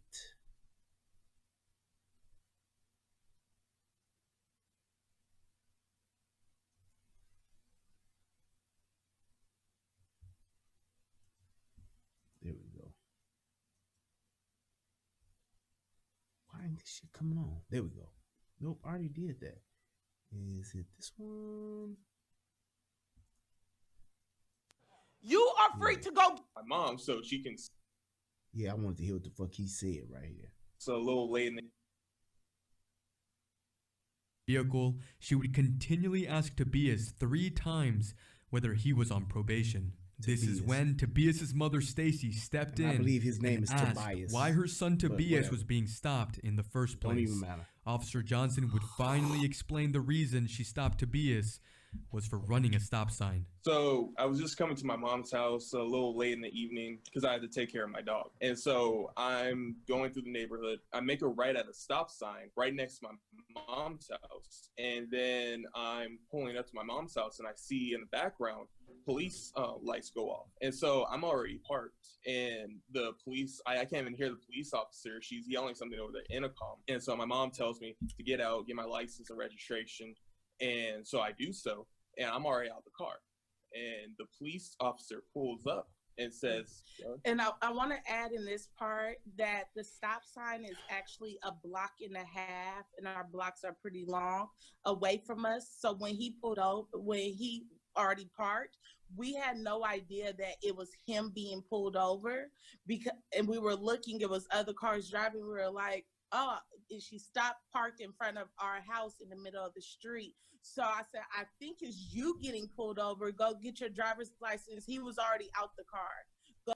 There is no distance that a police officer has to wait or allow or do a stop within. There's no distance.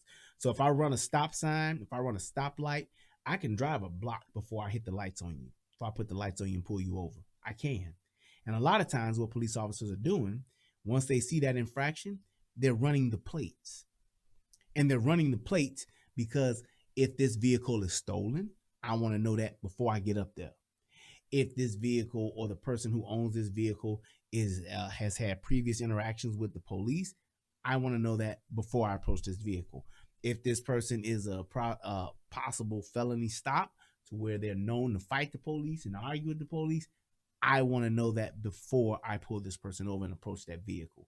So that's why there's some time from some infractions when that happens, when you're pulling somebody over. That's why. Jesus Christ. Go get your driver's license, registration, and insurance. So you step back in the car to go get it. And hell yeah, we need 100 likes. Let's hit them likes and let's hit them subs. We need to get this shit up now. Let's do this. Come on now. Come over here and click the like, and then go over to the United Guns of America and click the like over there, please. Thank you. Me and his father, me and my husband were already outside the car. I mean, outside the house. We were in the driveway. We were expecting him to come. Yeah, and so I get out. My mom tells me to come and stand on the property line, so that we're inside our say territory. And the police officer was yelling before she got out the car, don't park on that side of the street. Get back in the car and park on the right hand of the street. And I said, absolutely not. Do not get back in that car. We don't know how that will go. Don't move the car. Just stand here. When she comes over, hand her your paperwork. And then so she gets out, starts yelling like my mom just said. And I'm just there. And I already have my license and registration in my hand. I give it to the officer. She didn't ask for it. I just gave it to her. And then she started asking if I was on probation. Me and my mom said no almost at the same time. And then the cop started saying, oh, I'm not, she directed this towards my mom. And she said, no, I'm not talking to you. I'm talking to him. And I'm like, yes. This is my mom, so she can speak for me also, because I'm just 19. And so I allow my mom to handle some situation. How about this? If you're not if you're not articulate enough to have an interaction with the police and to speak with the police, you shouldn't be driving a vehicle. There is no way, and I'm talking when my daughter turns 16 and she starts driving, she's gonna know how to interact with the police. She's gonna know how to listen to the police. She's going to know how to talk to the police. Plain and simple. Or she ain't going to be driving. Plain and simple. If you can't deal with the police, you can't have the responsibility of being able to talk with the police officers or do what the police officers are asking you to do, and you need your mama there, then your big grown ass don't need to be driving. You need to have your mama driving you around in a fucking minivan like she's a soccer mom, chauffeuring your big 19-year-old ass around. You can go to college. You can be in the master's program. You could be in the accelerated program. You could be doing all this shit as a senior, but you can't have a fucking conversation with the police. I find that to be quite troubling. And you know what else I find it to be? A bunch of bullshit. And that's why I'm not going to think you as smart as your mama trying to say you is, and we should Google you if you can't have a conversation with a police officer when your ass ran a stop sign. Situations, especially with police altercations. And then we both say no, and police say, I'm not talking to you, I'm talking to your son. And like, she keeps on asking, and we said we're not gonna answer any more questions. She keeps on asking, are you on probation? She asked around 3 or 4 times, and this prompted my mom. Amanda, I don't actually have the footage of the initial stop where the officer like got out the car and walked up to him. I don't have any of that, so unfortunately I can't play it.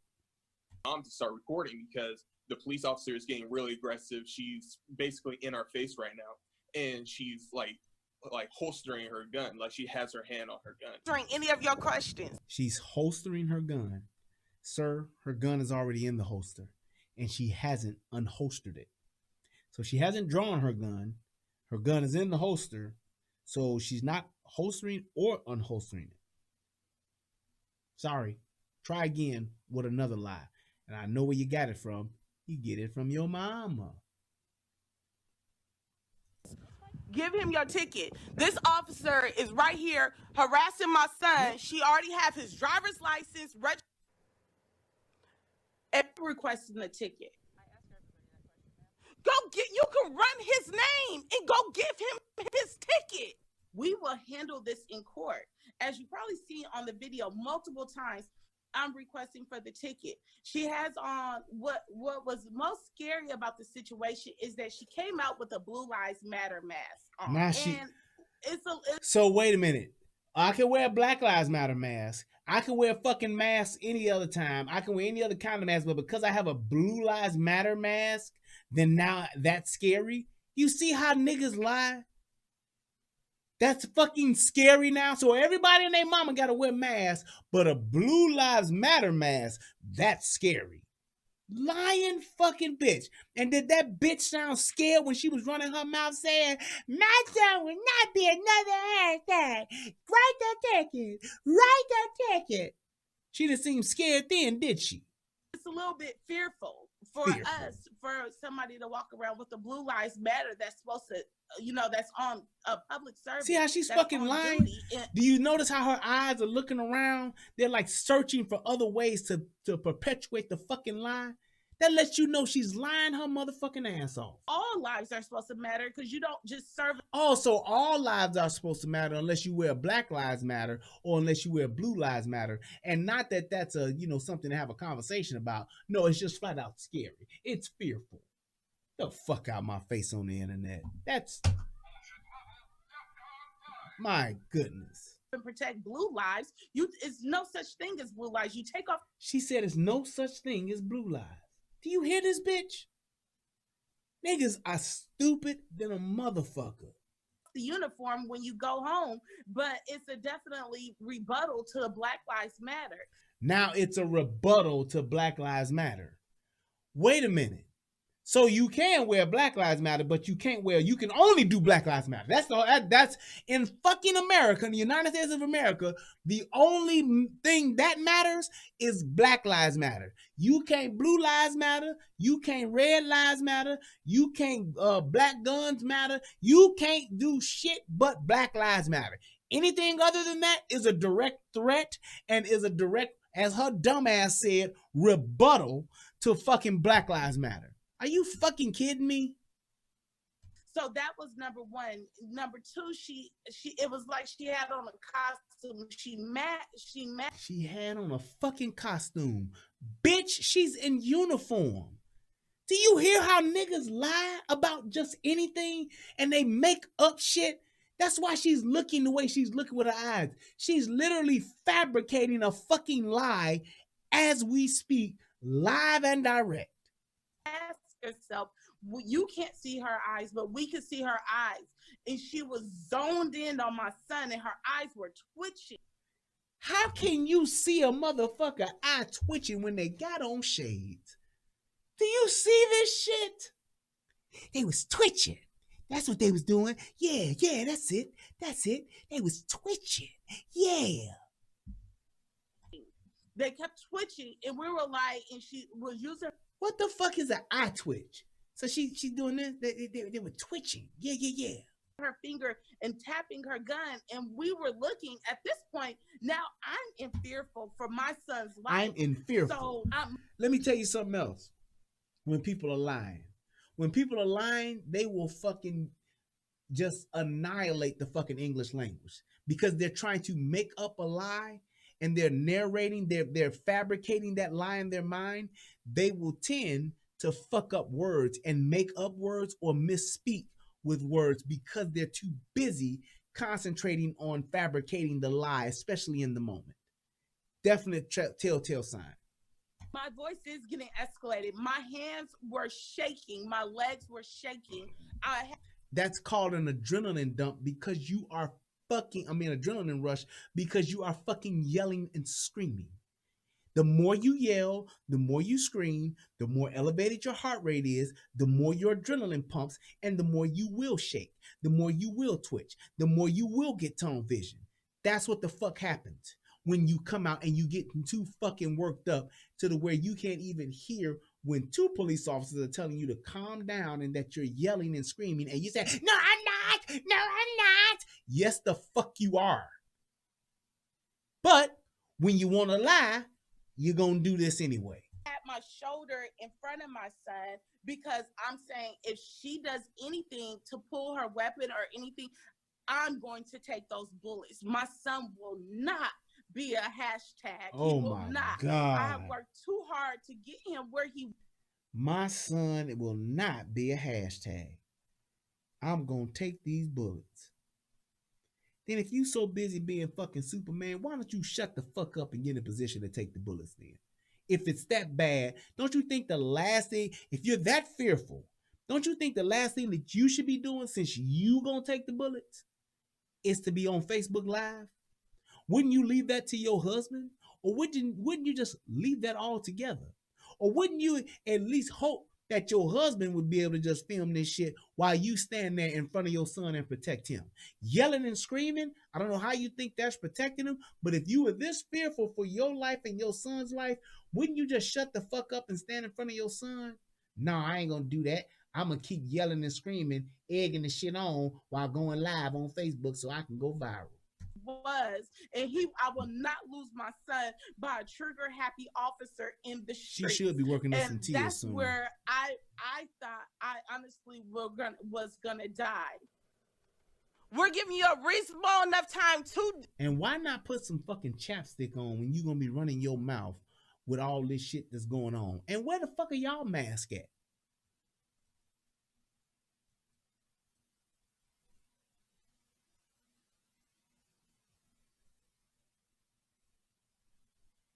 Let's hear some more lies. I'll give him the ticket because she thinks he's on probation or parole, but she won't run his license.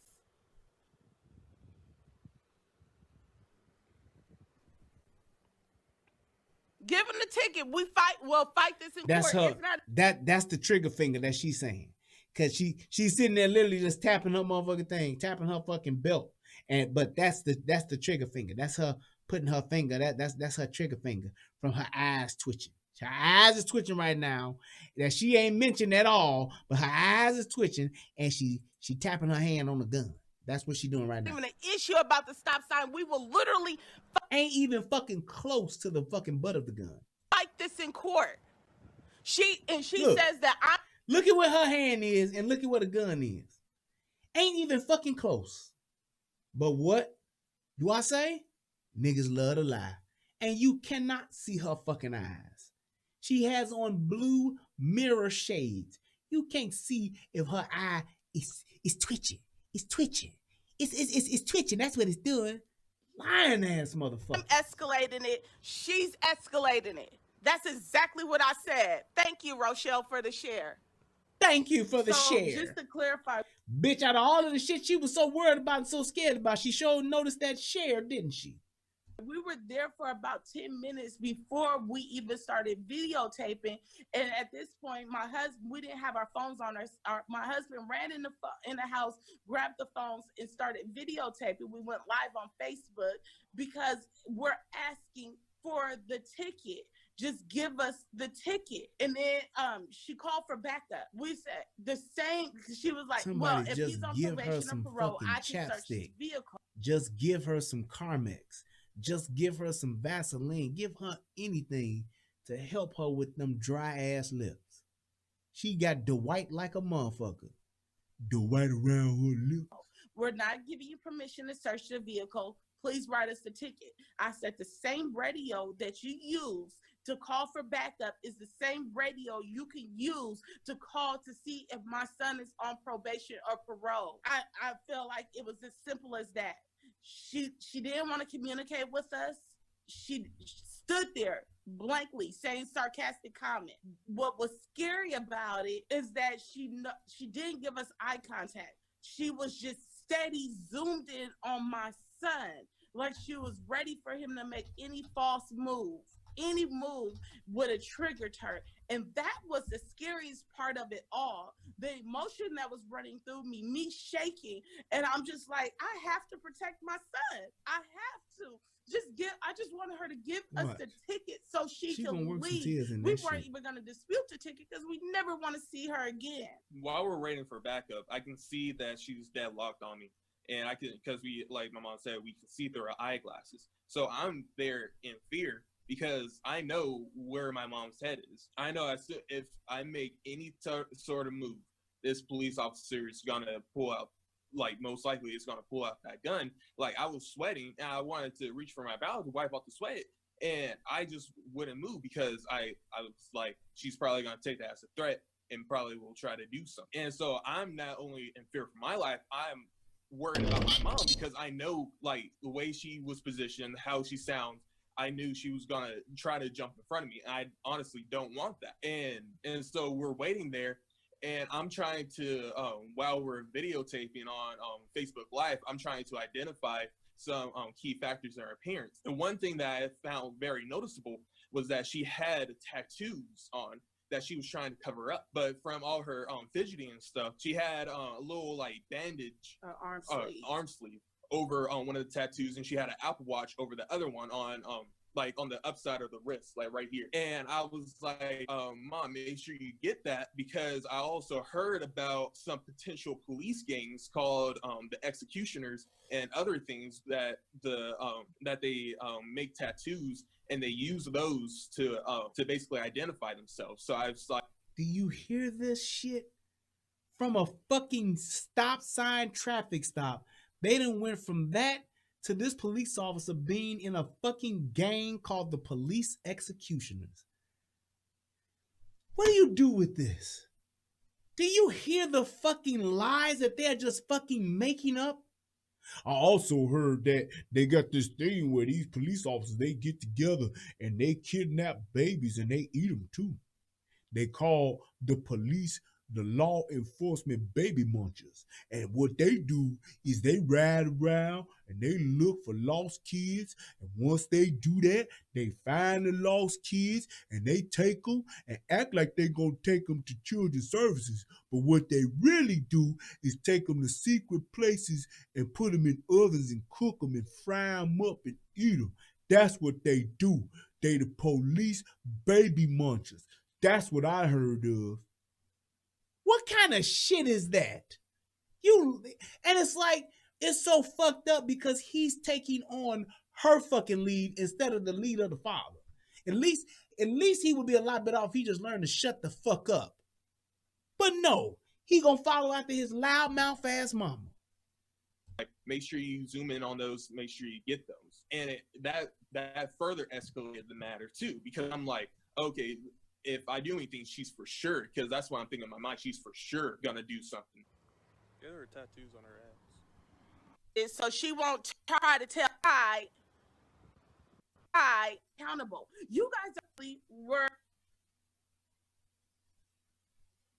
because the cop has her hand on her gun. She's refusing to give my black son a ticket, and we've been standing here for about 10. Look, they almost got into an accident. When backup arrives, she goes over, she finally leaves our presence. She goes over and talks to the officers. The officers actually were pretty courteous to us.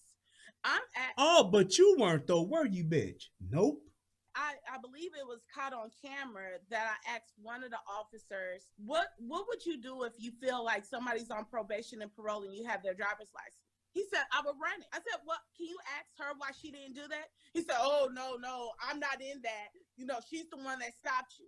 I said, see, that's exactly my point. You guys see these officers, your fellow officers, your fellow brothers in blue doing wrong things in the streets, and nobody's holding them accountable. You guys are out now, they're protecting her because now all the officers, once they figured out what was going on, the other officers, except for the lady that she asked to stand next to us and watch us, she's a short Hispanic lady. She was very courteous to us, very respectful to us. All the officers kind of backed off. They didn't want to be Shout out to my man Bolo with the donation. Hit the boy up on the Cash App. Thanks, Bolo. He doing $5. That's what's up. With tripods, videotaping this. They came over to us to share the video. Shout out to Corey Medic. Hit the boy off with $5. He says, love the show. Watching from the fire station. Shout out to All Red Lives Matter too. Shit. To the sergeant, everything de-escalated because she left, went in her car, and went and wrote the ticket. And here's the thing: if you would have just shut the fuck up, it would have been de-escalated too. She has no clue as to what she was fucking doing was making the situation worse. If I'm sitting here working on your car or I'm changing a flat tire and you don't like the way I'm changing a flat tire, you standing behind me or standing next to me yelling and screaming and going on Facebook Live is not going to make me change that flat tire or fix your car any faster. It's just not. And the fact that you feel as though that was the thing to do is a huge fucking problem. Because nobody's life was in danger. Nobody got hurt. All you did was be fucking obnoxious and in the way and interfered with a simple traffic stop. And then the police officer, being a stupid bitch that she was being, she prolonged the entire interaction for no fucking reason because she wanted to show and prove that she could be just as much as a bitch as the bitch she was interacting with. Which was fucking stupid as fuck on her part. If I was her fucking supervisor and I was her sergeant, I would write her motherfucking ass up. Why? Because what you did was prolonged a bunch of bullshit that could have went left. And came back. Everything de-escalated. Now, imagine if she would have went in her car and wrote the ticket and she didn't have to call back up. She didn't have to call that. She could have did that. We took the ticket. We signed for the ticket. Well, my son signed for the ticket and the sergeant told her to leave. We've been sitting here for 10, 20 minutes.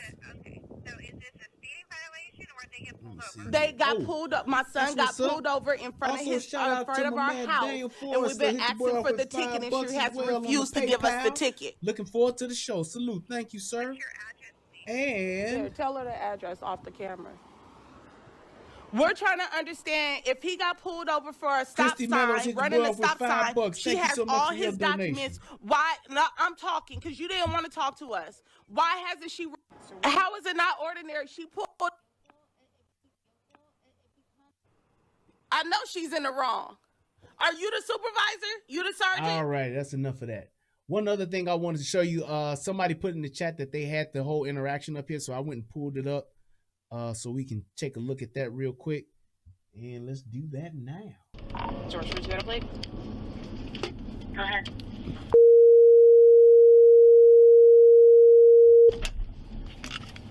Do not pull over on the wrong side of the road. Is she yelling? George, 32 plates clear. Is she yelling? Pull to your right. Is she yelling? Lord. Is she yelling, y'all? Pull your vehicle to the right side of the road. Is she yelling? We came out because we heard her yelling. See how she lying? Niggas love to lie. No yelling whatsoever. Let's watch that one more time. Watch that shit one more time. Tell me if you see any yelling. I had to run to the bathroom.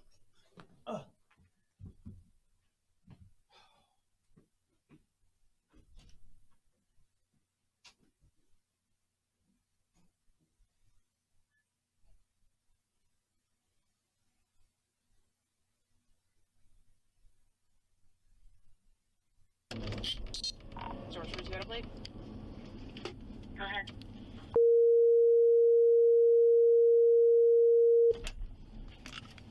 Do not pull over on the wrong side of the road.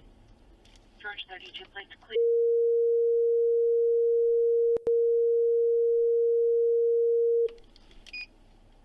Pull to your right. Lord.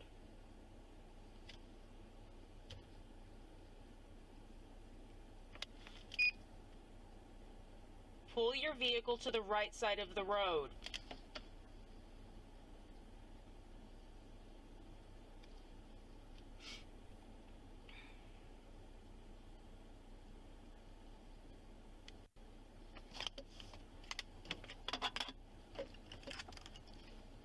George 32, can I get a second? George 32, officer.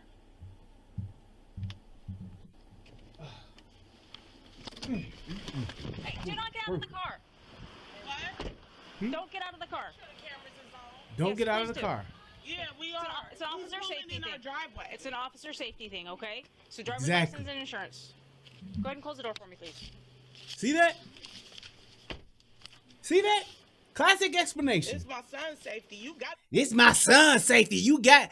She explained to you why she didn't want you to get out the car. She explained to you clear as day why she didn't want you to get out of the car, because it's an officer safety thing.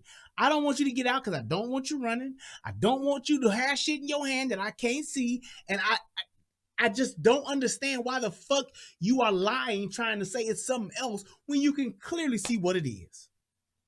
Niggas love to lie, man. God damn. Not enough safety gear. Okay. You the one with the guns and stuff. Well, You the one with the guns and stuff.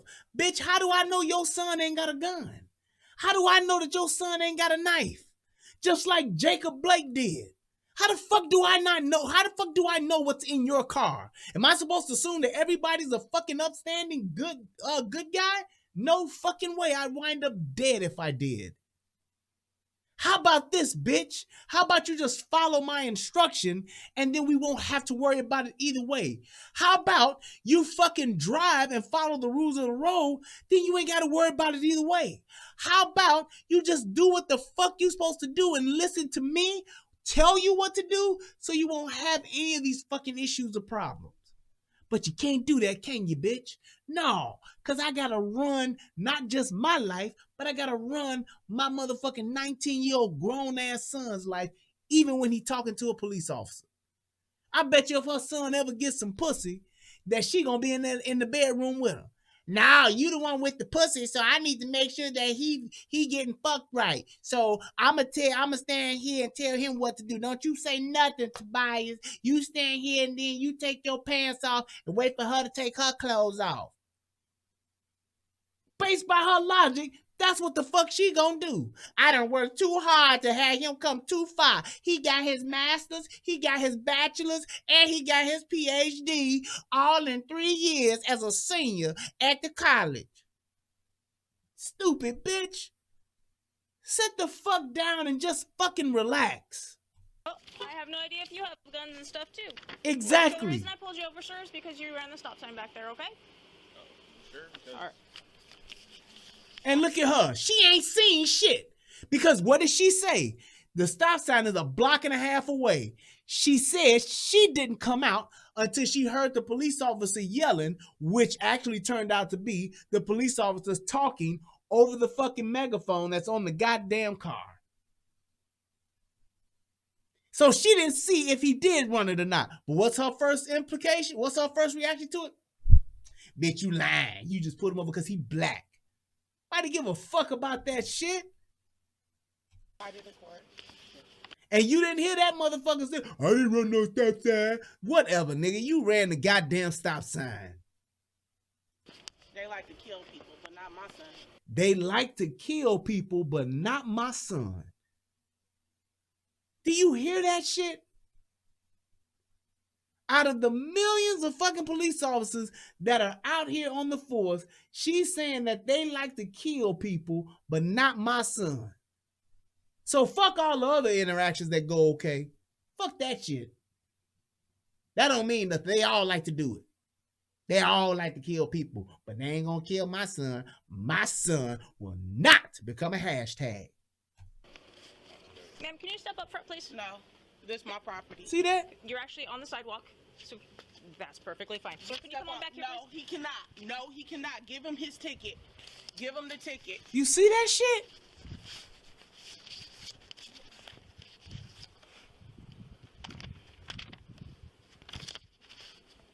You're on probation or parole or anything No, like that, he's sir? not. I'm talking to him. Are you on No, probation I'm or parole or answering anything for like that? him.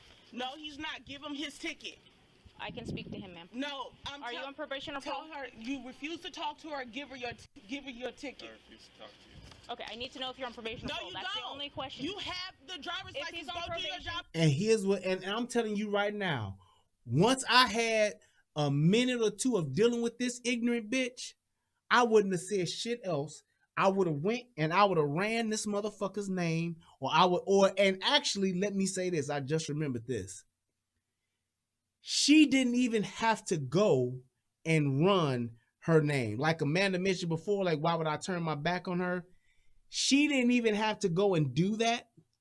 What she has the capabilities of doing, because she has on her radio, she can actually call in that person's driver's license, social security number, address, and all of that.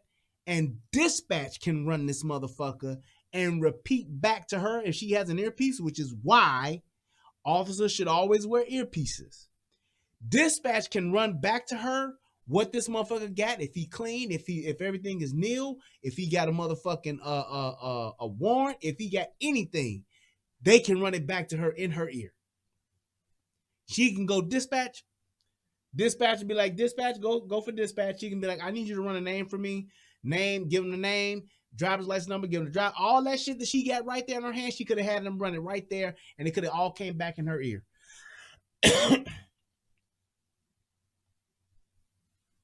She could have done that. That's another option for her. That is definitely another option for her.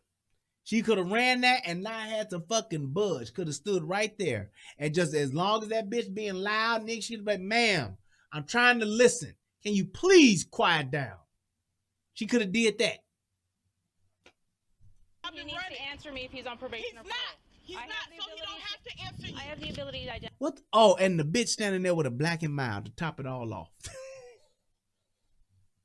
The shit she got on, and to top it off, got a black and mild. It don't get no more ugly than that. God damn. Do you see that shit? So fucking embarrassing. Identify him. You have his driver's license. You have his identification. And look, go get my phone. Look. Now I'm about to go his live. ID, go run it. You got your phone on you? Go get my phone. You're welcome to request it. No, we're gonna record. Hurry up. You gonna get the phone. That's what I'm gonna do. I'm gonna get the phone. You have his ID. Go run it. He don't have to answer any questions. Give him his ticket. And here's my thing. She's right. But what's with all of the yelling shit for? It's no point. And it's like, here's the thing. Bitch, now you think you just gonna come and run this fucking traffic stop? That's a problem. I'm not with 3. I'm stable. And here's the thing too. Getting out of the car, it ain't gonna matter. It's not gonna matter. It didn't matter. It's like it was a simple traffic stop.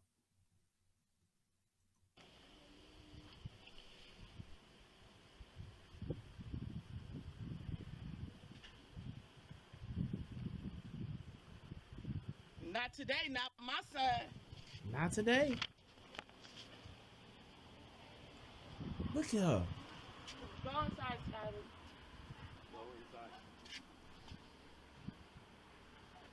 Such an elegant woman. Such a lady. Such class and grace.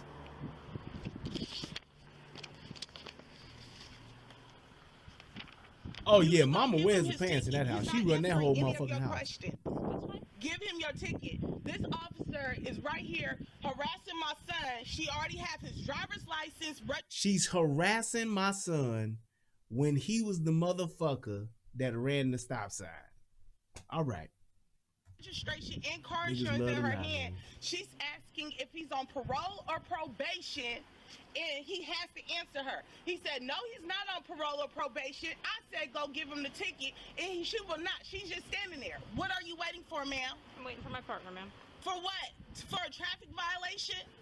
Traffic stops are one of the most dangerous things. Okay, but you're making this dangerous. You're escalating it. Go give my son his ticket. I will. And we will take care of this in court. You will not be the judge and executioner on this property right here. Look at that You shit. will not. Go give my son his ticket. You have his ID. You can easily run his ID and see if he's on probation or parole.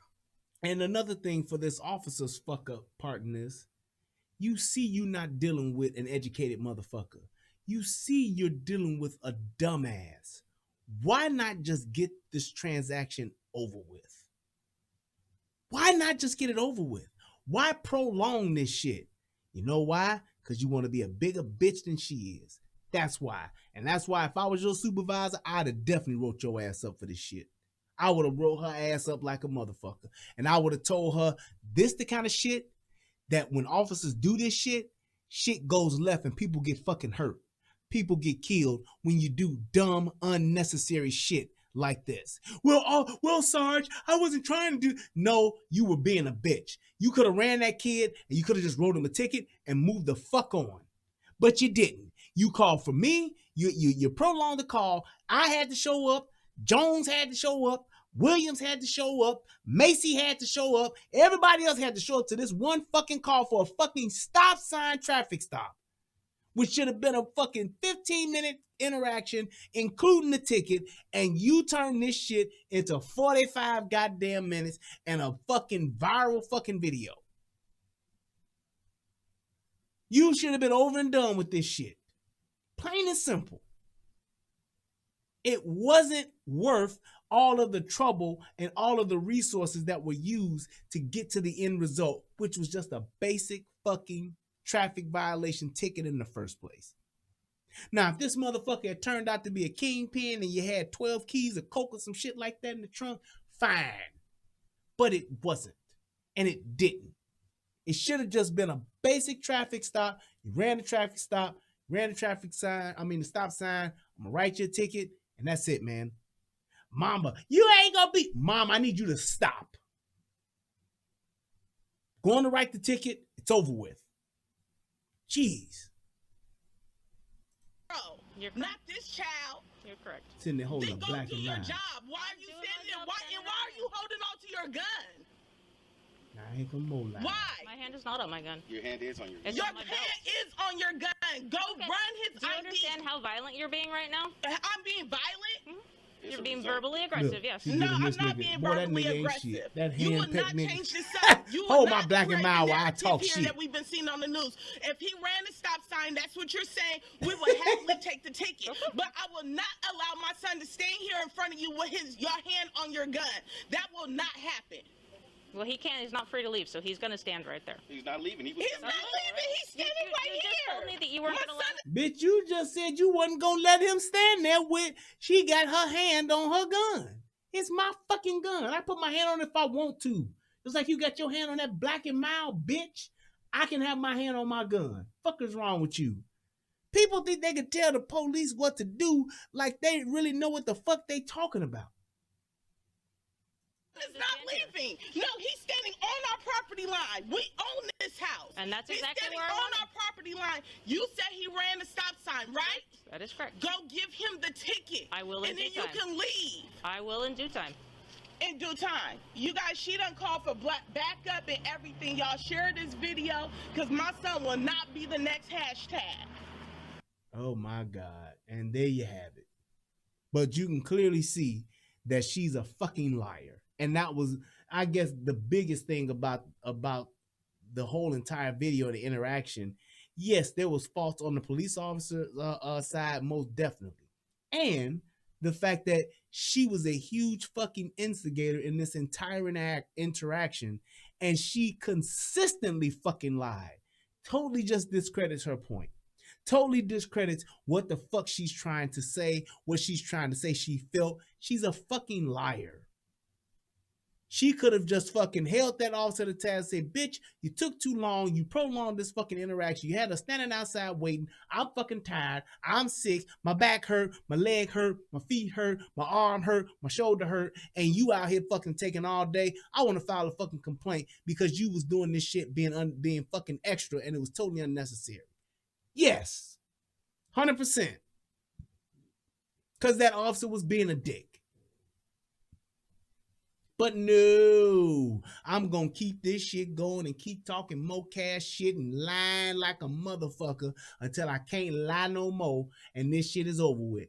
That's what the fuck I'm going to do. Why? Because I'm an ignorant bitch. That's why. The moral to this story, I guess, is this.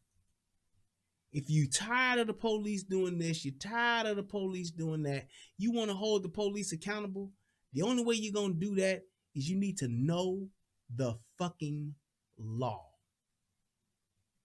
It's that simple. You can't hold no police officers to task. You can't hold no police officers accountable. You can't hold no police officers responsible unless you know the law. You want the police to stop doing this, you want the police to stop doing that, then learn to change the fucking law.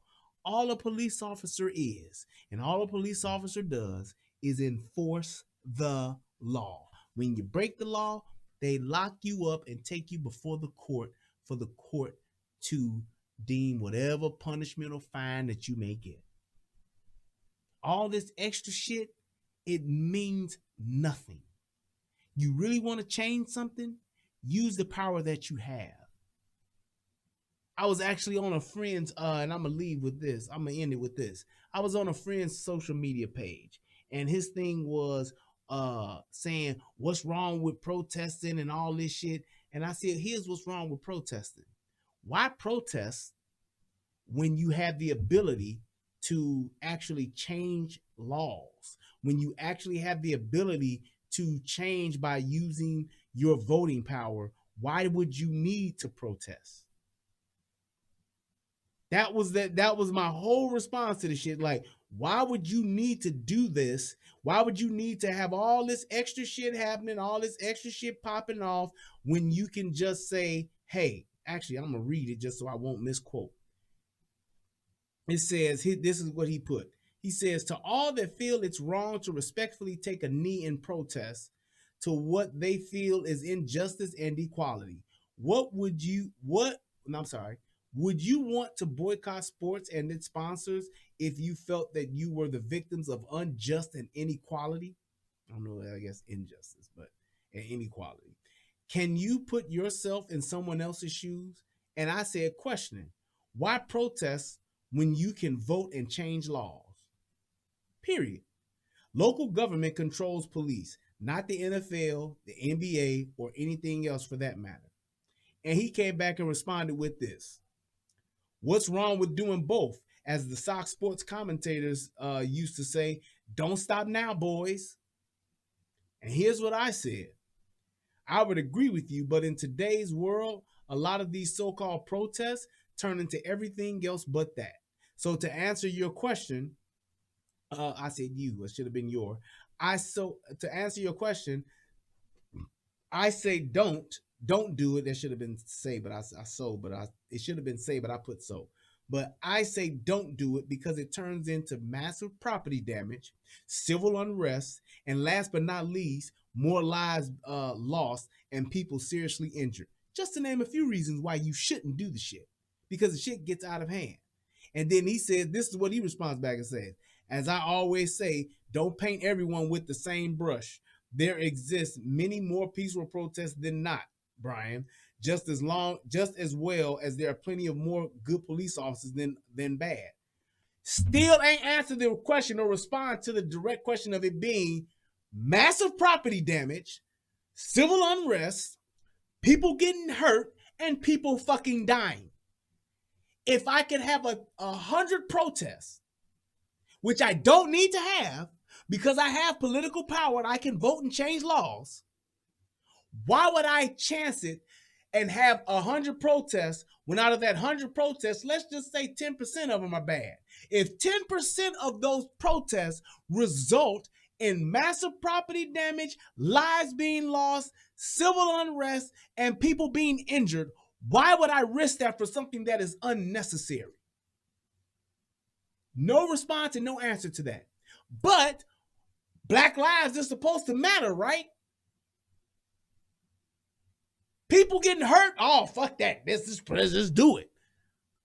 That's the mentality of motherfuckers today.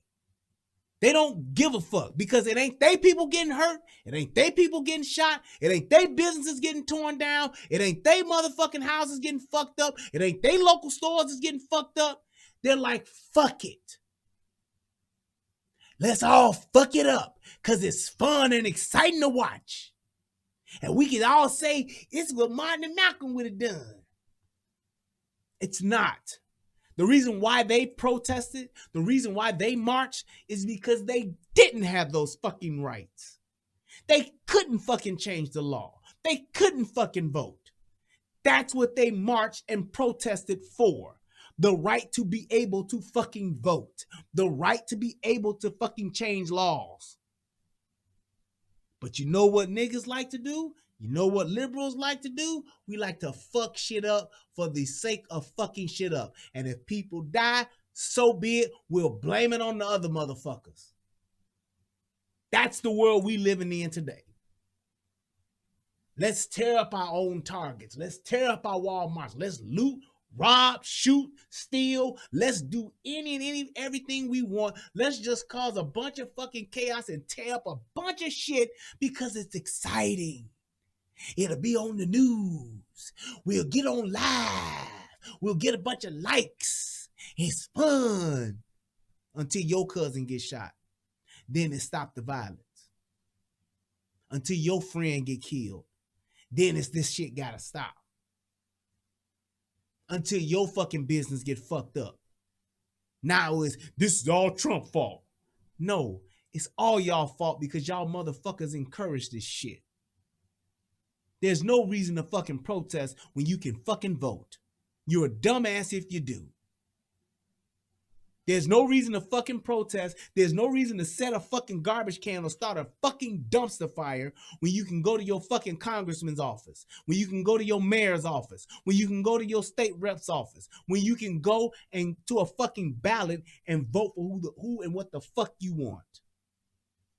But being loud, being ignorant, causing a bunch of fucking noise and making a ruckus is fucking fun and it gets me a lot of attention. That's the world we living in today. I hope this video helps somebody become a better version of themselves. It's late. I didn't intend to start a late show, but I knew I hadn't done one in so long that I needed to do one tonight, and that's what I did. So I appreciate everybody that stopped by. I appreciate everybody that actually came and clicked the like button, clicked the thumbs up, click the subscribe button, and looked over to the United Guns of America. Thank y'all for showing up them faithful few over there. It's a thing to where, hold on, let me see, what did this dude say? So Emory Kennedy said, KKK members infiltrated the police departments. You should understand why we are shell shocked. I mean, come on. This is exactly what I'm talking about. When was the last time anybody, please tell me, when was the last time anybody saw the KKK put their hand on a nigga? And if the KKK has infiltrated the police department, then why wouldn't black folks call the police? Why would black folks interact with the police? Why would, if black folks really, if the KKK has infiltrated the police department, why would a black person call the police, period, for anything? Because based on your logic, you're saying that the police When they show up, they're going to be KKK anyway, and they're going to do something to us because we shell shocked. Has infiltrated the police since FBI said the KKK has infiltrated the police department since 2006. And what are they doing to black people? So are you telling me that every black person that done died because they was resisting arrest got killed and that person was a KKK member? Okay, then why the fuck are we resisting? Okay, great. Let's say that there is a KKK. Let's say the KKK has infiltrated the police. Based on the same, if the FBI said it, like you said, I mean, come on. So the FBI said it, and let's say they did. The FBI is the FBI saying that the KKK has infiltrated the police department. Police killed 1,000 people last year. 1,000. How many niggas have died in Chicago alone? How many niggas have died in every inner city in all of these across the country? How many niggas have died? Is that the KKK fault too? Where's the shell shock from that shit? I'll wait, Emery. I'll give you a couple of minutes to respond to that. Great point, CJ Gunn. So why is the KKK hiring black police officers? Why is the KKK hiring black police chiefs? Why is the KKK, since they've infiltrated the police department, why are they allowing all of these niggas to be top cops? One in Chicago. The last two top cops in Chicago were black. The police officer in Dallas, black. Police chief in Fort Lauderdale, black. Why is that happening when if the KKK have infiltrated the police department? How is that happening? How all these nigger mayors and these other nigger big shots, as Joe Biden would say, how are they getting in? If there's such an infiltration of KKK members in the police department since 2006. And you saying since 2006, that's 14 years of infiltration. How the fuck are these black cops still fucking being around? How the fuck are the numbers only 1,000 people dead by police officers? How is that? And that's FBI numbers. So you quoting the FBI, I came right back with you with an FBI quote. And if that's the case, then how do you compare the 1,000 people or let's go percentage wise, the less than 1% of people who get killed by the police? How do you compare that with all of the rest of the motherfucking murders that niggas are committing? Right. If you'd like to have a conversation, though, Emery, about this, please email me at therelationshiprehab@gmail.com or email me at UGOA1791 and I can set up a show. We can have a conversation about it. But I just wanted to drop a few of those nuggets, and you can respond in the comments section whenever you get some answers for that. So, as I was saying before, I hope that this video helps somebody become a better version of themselves. I hope that we as people start to understand that we need to control our controllables and get shit together and get shit on a better fucking page when it comes to handling ourselves with the police. We just do. In all fairness, here's my brother. He said, in all fairness, infiltrate does not mean takeover. Point being is what? If they are there, they're there. There's no way we can get out the KKK. There's no way that we can eliminate the KKK. So it's just like saying we're going to get rid of roaches. How? You can't do it. It's just like talking about how once we find a cure for the coronavirus, it's going to be gone forever. It's not. That's just like saying we got a shot for the mumps. It's not. It still can happen. We got the flu shot. Motherfuckers still catch the flu. So what do?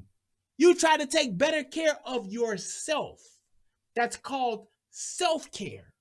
Not to say that it won't come your way and you won't get it, but if you take better care of yourself, if you take better care of your own communities, if you take better care of your own motherfucking shit that's going on in your neighborhoods, then you ain't got to worry about the 1%, less than 1%, 2 or 3 police officers that's bad. It's bad fucking doctors. So what the fuck do we do about that? The KKK has infiltrated the medical field too. That's why niggas is dying. The KKK is behind COVID, which is affecting more black people. So how do you defeat that? More people are dying, more black folks are dying from COVID than any other fucking race. So what do? We need to take better care of ourselves because fucking diabetes, high blood pressure, fucking asthma, all of the fuck shit that we put on ourselves, we need to be more responsible for it so that we can take better care of ourselves by just doing things like taking our ass to the doctor, by doing things like eating better, by doing things like exercising. Well, the food that we got is all fucked up. The food is sometimes fucked up. Exactly. Niggas that was slaves was eating fucking pig intestines. But you know what they had to do every day? They had to get up and work for 12 hours. That means your ass got a fucking workout. So whatever the fuck you was eating was getting pushed the fuck out because you was working your ass off. We ain't got to do that nowadays.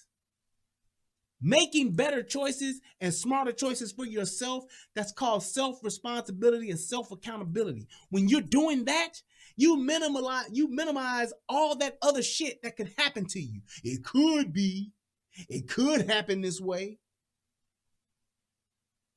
The niggas that's over here talking about the fucking police, imagine the niggas that's living in the Congo right now in Africa. What the fuck they up against? Imagine the niggas that are living in apartheid. Imagine what the fuck they're up against. So trying to make it seem like this is the worst fucking place on earth and that shit here is just so terrible, so fucked up. There are people who got it worse than you and you're not even taking advantage of the shit you can being here.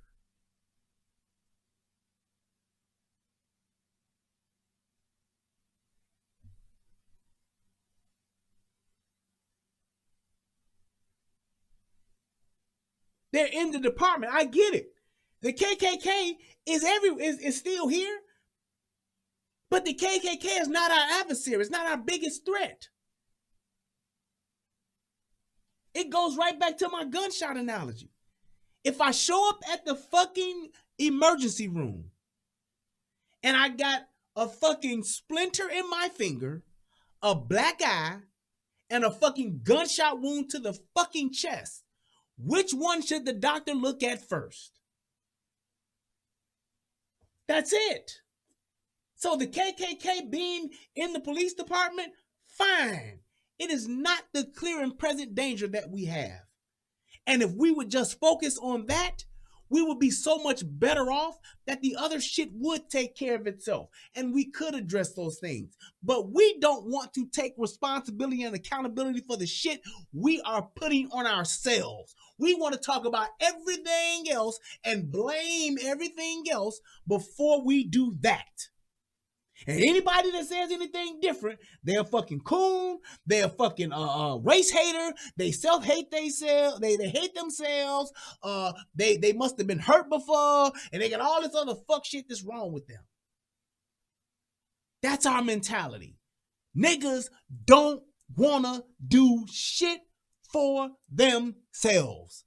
They want somebody to do it for them. And what's fucked up about it, we want the people that we say so-called hate us, don't like us, afraid of us, want to destroy us, them the very same motherfuckers that we want to like us, take care of us, be fair to us, and help us.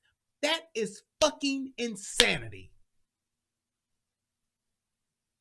If there's racism, KKK, Aryan Nation, Nazis, if there's all this shit here against niggas, we should be the last motherfuckers asking for those people that we say hate us to help us change, do things different, give us this, take us here, be better than. They should be the last ones we asking for. We should be the main ones saying, get the fuck away from us. Don't speak for us at Black Lives Matter. Don't speak for us at protests. I understand you want to help us, but God damn it, we don't need you to say shit on our behalf. We'll say it ourselves. We should be the main ones saying it. Everybody who want to help black folks, shut the fuck up. Let black folks help us. Let us help us. But no. We want white people to speak up for us. We want white people to come and be nice to us. We want these white folks to do what they y'all enslaved us. Y'all need to fix that. What? Why? If I hate you, why would I come around and help you? That's like asking the devil to be nice to me. That's one of Tommy's fucking things he always say. Devil, would you please be nice and love on me? Huh?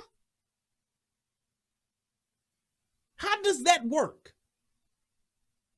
White folks, we want reparations. How? If you want reparations, you want the government to give you reparations, then I think more niggas need to be in the government that are for reparations. Duh. You got to get some fucking sock puppets out to explain that to niggas? No. We want everybody to stop being racist. Who the fuck stops being racist? We want to stop people from drinking so much. How the fuck do you do that? They tried it with prohibition. What the fuck was everybody doing? Still drinking. Marijuana been illegal for the past 200, 300 years. What are people still doing? Getting high. Smoking marijuana, even when it was illegal. So what is your point? Right, CJ Gunn. The NFAC wants fucking Texas. Yeah, we'll just give it to you. Yeah, we'll just give you the biggest state in the fucking union. One of the most highest areas of growth and fucking opportunity in our fucking country today. Yeah, we'll just fork that over to all black people, and everybody else that's white will move the fuck out. Yeah, we'll let you have the port. We'll let you have the oil. We'll let you have the land. Yeah, just go ahead. All the cattle and everything. We'll just fucking pack up and leave this to you guys. Sign the deed right over. Why? Because you asked, goddammit, and you deserve it.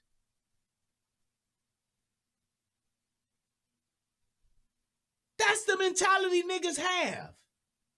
These liberal ass niggas want somebody to come and give them a fucking handout. Talking about, that's a hand up. No, ain't nobody gonna give you shit. Do you think if the fucking pilgrims would have came over here and said, please, Native Americans, can y'all let us have this place? We could do so much more with it. It's so nice over here. You got so much land.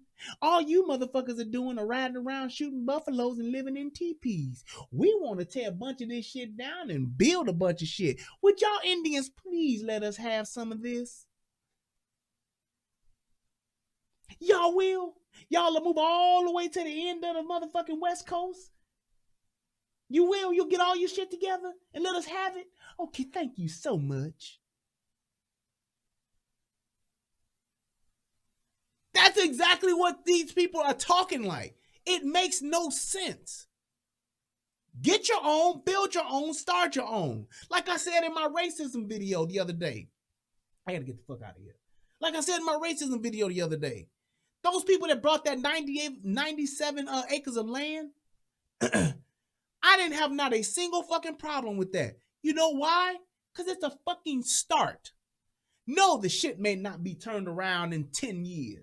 But in the next 30, in the next 60, in the next 100, 4 or 5 generations from now, it could become a fucking new Atlanta. All black owned. It could become the next Wakanda. It could become something. It has the potential to become something. Just by a simple investment of a few black people buying damn near 100 acres of land. How the fuck you think all this other shit started? How the fuck do you think fucking Boston started? How do you think Virginia started? How do you think all of this shit started? It started by a few fucking people getting together and fucking taking over this little land and expanding on it. But when you tell some niggas, hey, let's get together and let's buy another 100 acres next to this 100 acres. Nah, man, I don't want to do that shit, man. I don't want to do that shit. I'm going to get this Maserati, you know? Man, I ain't trying to do that shit, man. I don't want to live there, man. Ain't shit there. Ain't shit there because you ain't built it. You talk about Black Wall Street, seems like a perfect spot to start another one. Just saying. But watch how many niggas move there. Watch how many rich niggas move there. Watch how many basketball players, football players, rappers. Watch how many of them move there. Not a goddamn one of them. Because they want to move to Rodeo Drive where they can go to the Versace store. Because they want to be able to go and live on Star Island in motherfucking Florida so they can say, I got the biggest house out here. You don't have shit because you don't build shit. It's that simple. If you're not working and building something for yourself, you're not going to get it. And nobody's going to give it to you.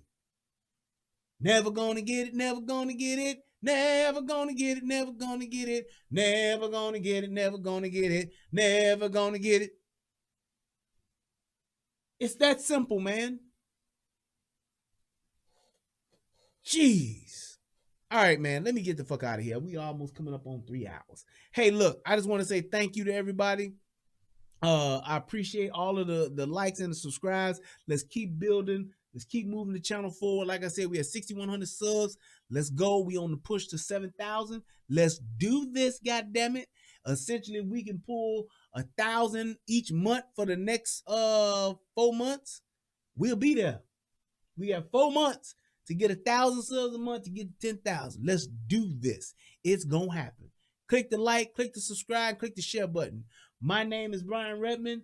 I want to say thank you to everybody in Soto Nation. Shout out to my brother Tommy Sotomayor. And at the end of the day, guys, it's better to have it and not need it than to need it and not have it. I am Brian Redmond. This is the Relationship Rehab and the United Guns of America. Until next time, people, peace, and I'm out. If I can find my outro music. But I can't. There it is. All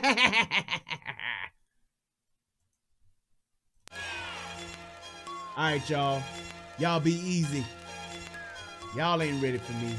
But y'all was today. And I was ready for y'all. I enjoyed myself. All right, y'all. Peace.